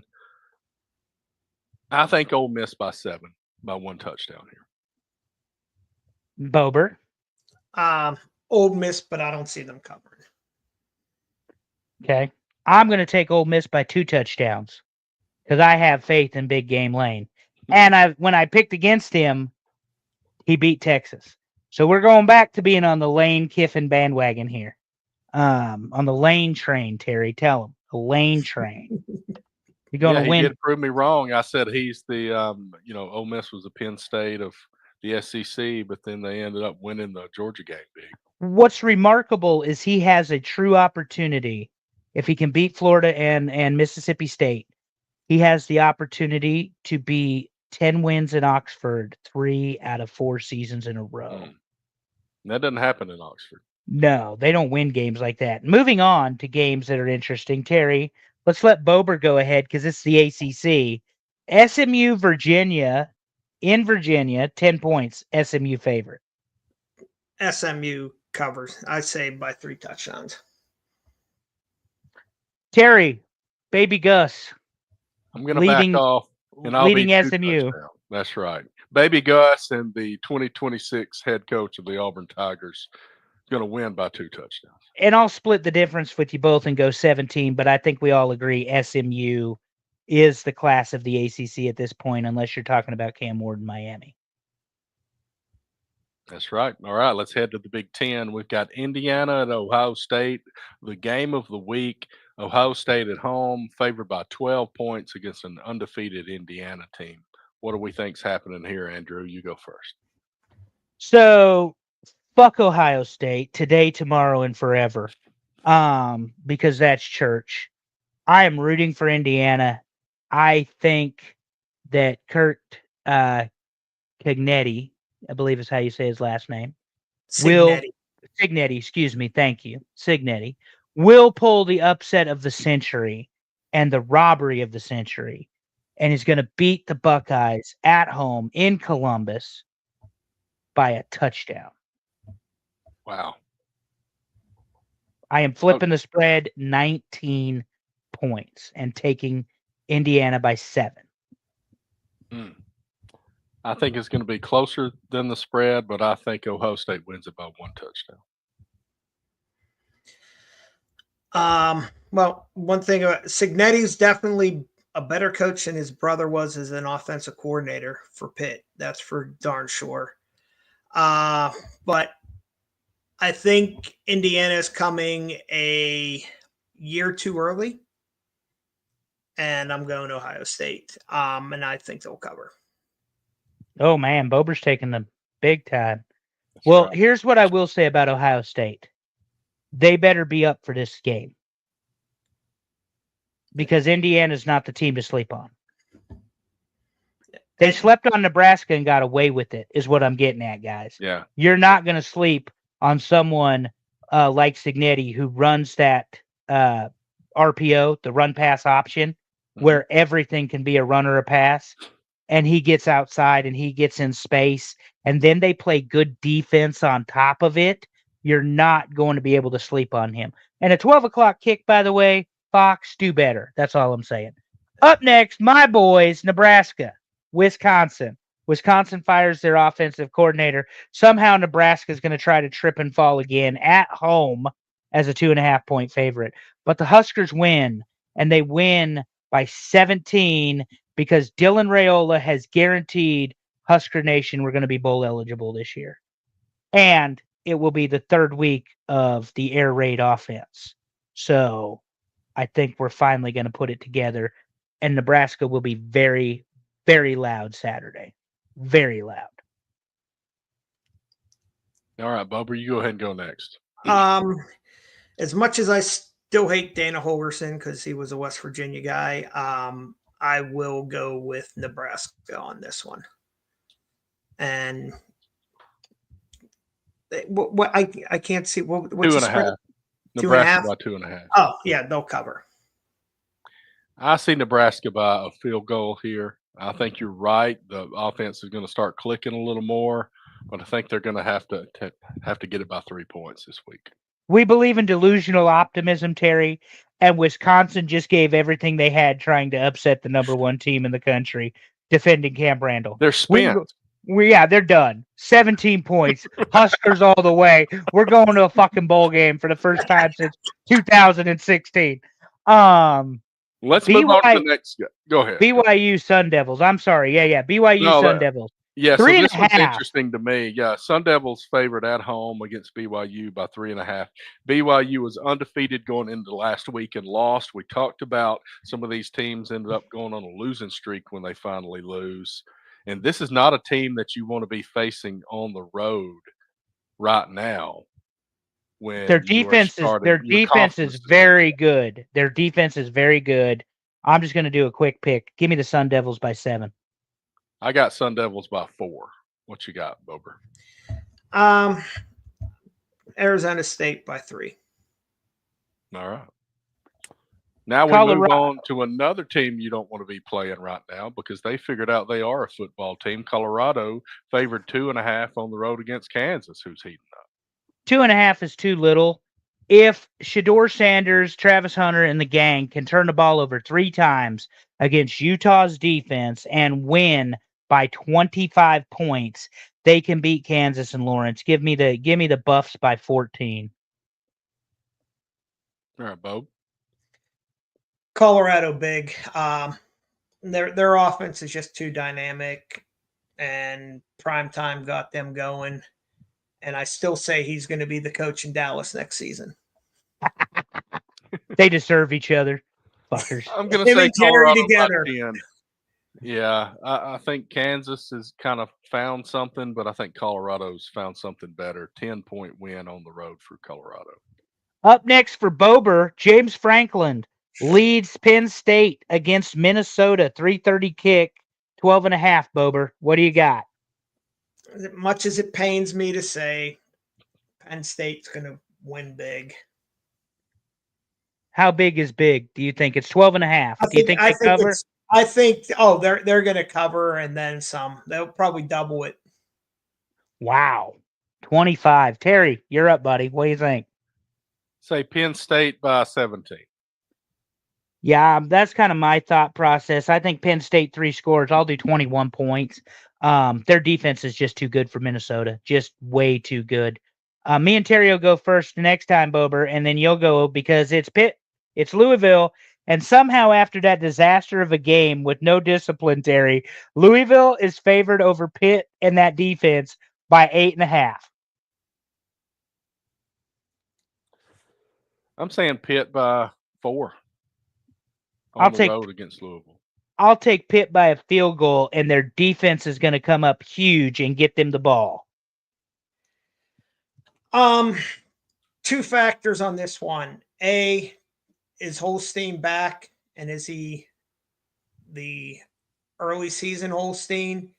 B, can Pitt's defense match what they did in the second half?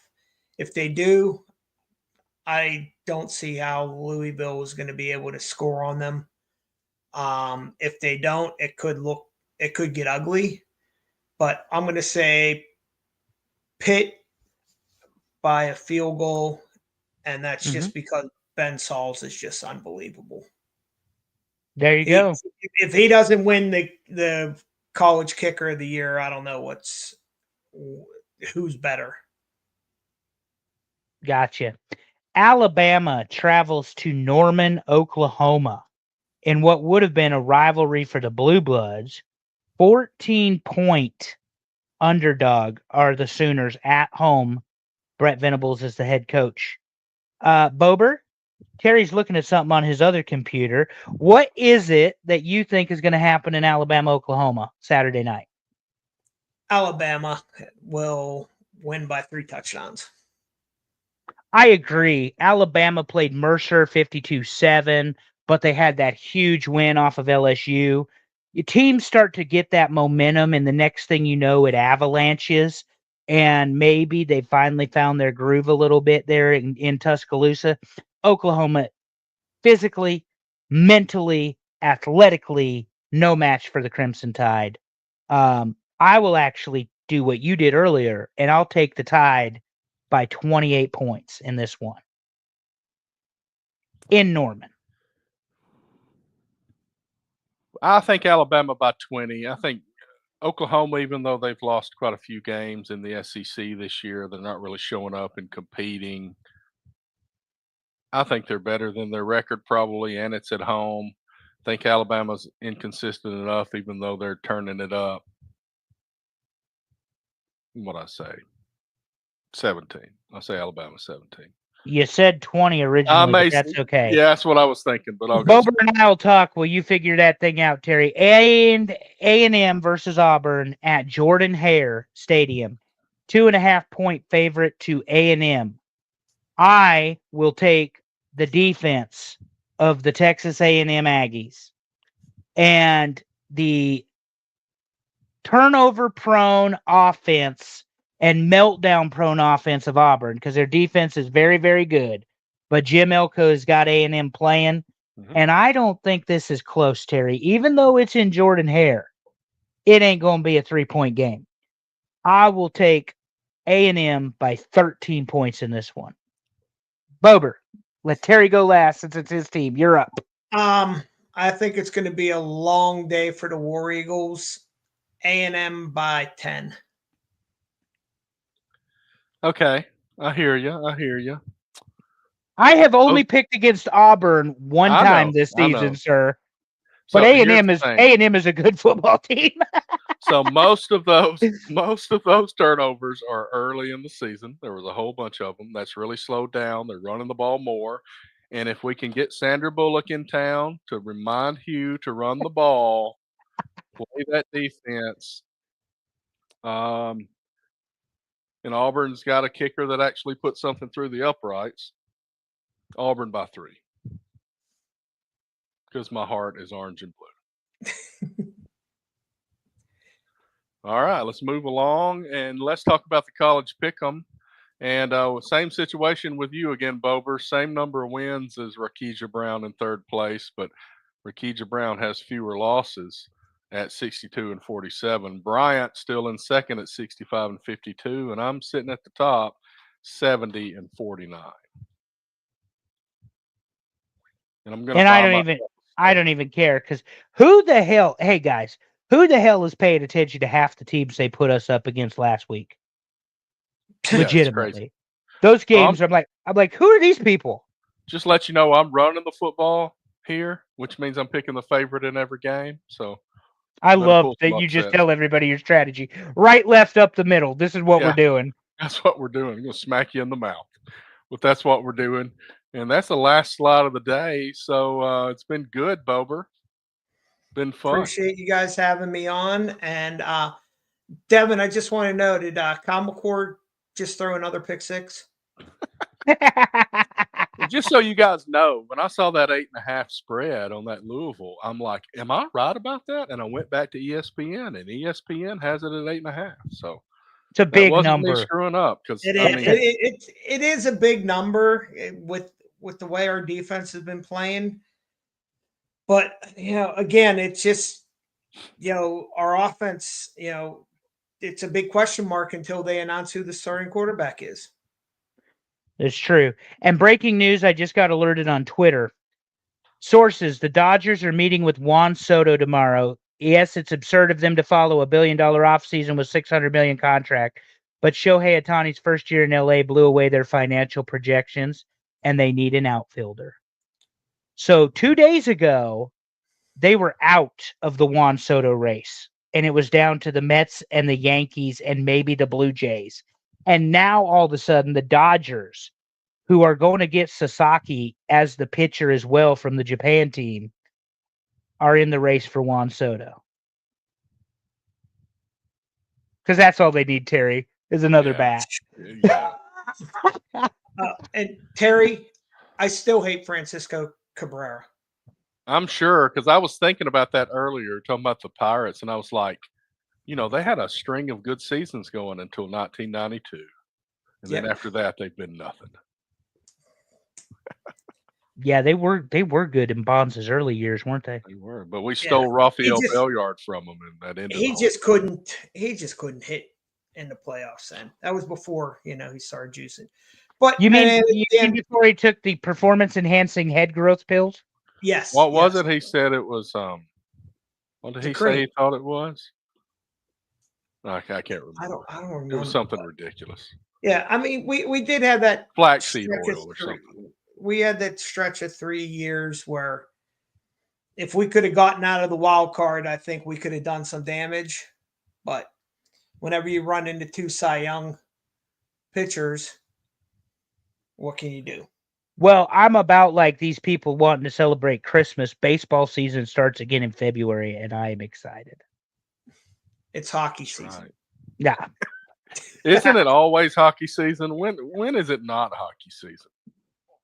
No, it's ridiculous now that it goes till the middle of June, but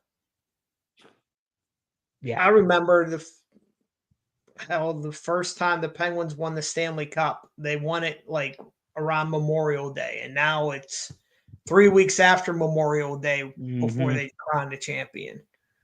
I always think about going to a hockey game in Huntsville when it's not hockey season. That's the only time I think about it. This might make Bober laugh. I remember the last time the Penguins won the Stanley Cup because I was in Pittsburgh, and y'all dumb sons of bitches decided you were going to riot and like burn the city to the ground because you won something.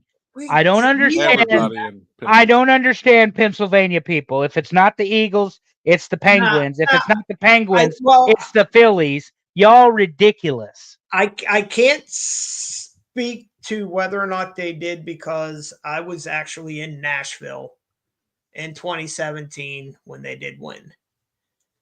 And so I don't know if they burnt the city down or not. I really wasn't paying attention. I was too busy hanging out at the hotel where the team was, partying with them. Nice. Well, it's been Nice. fun. It's great talking about football with you, Mike, especially Yeah. since you were at the game last weekend. We got to hear some firsthand knowledge of being there. Pulling for Yeah. Pittsburgh this weekend for you. Hopefully they get it. Yeah, it'd be nice to end this losing streak, but I appreciate you guys having me on. Miss seeing you guys. And, it's always just good fun whenever I bust your balls. Oh, we love it. We absolutely like I told you last week or the week before. If we didn't like you, we wouldn't even pay attention to it. So, it's Right. it's awesome, and you are one of our best fans. We certainly do appreciate. We call it fans, but people that watch the show, listen to the show, a supporter might be a better way to say it. And I know that you vote in both of our polls, which we appreciate as well. Try. Speaking of that, Even if you voted for Rubens, I will forgive you. I don't Did know. not I'm make not the a list. Rubens person. Did not make the list. We can't all I have do good not taste. like pastrami or rye. Well, there, see? It's not just me, Terry. The pastrami to me is fine. It's when they put the sauerkraut and the shit on it, I'm not interested. And Allison's gone to bed, so she'll yell at me That's for this right. That's later. what I was thinking. You're 2-on-1 right now because you Yeah. waited till she left. That's But right. anyway, it's been fun, everybody. Thanks for tuning in and hanging in there with us. Thanks, everybody, for voting and all the polls that we have. We really appreciate that. It's been fun with Mike Bober, and we'll have him back at some point, and we'll figure that out. But be a champ this week and everything that you do, everybody. See you later.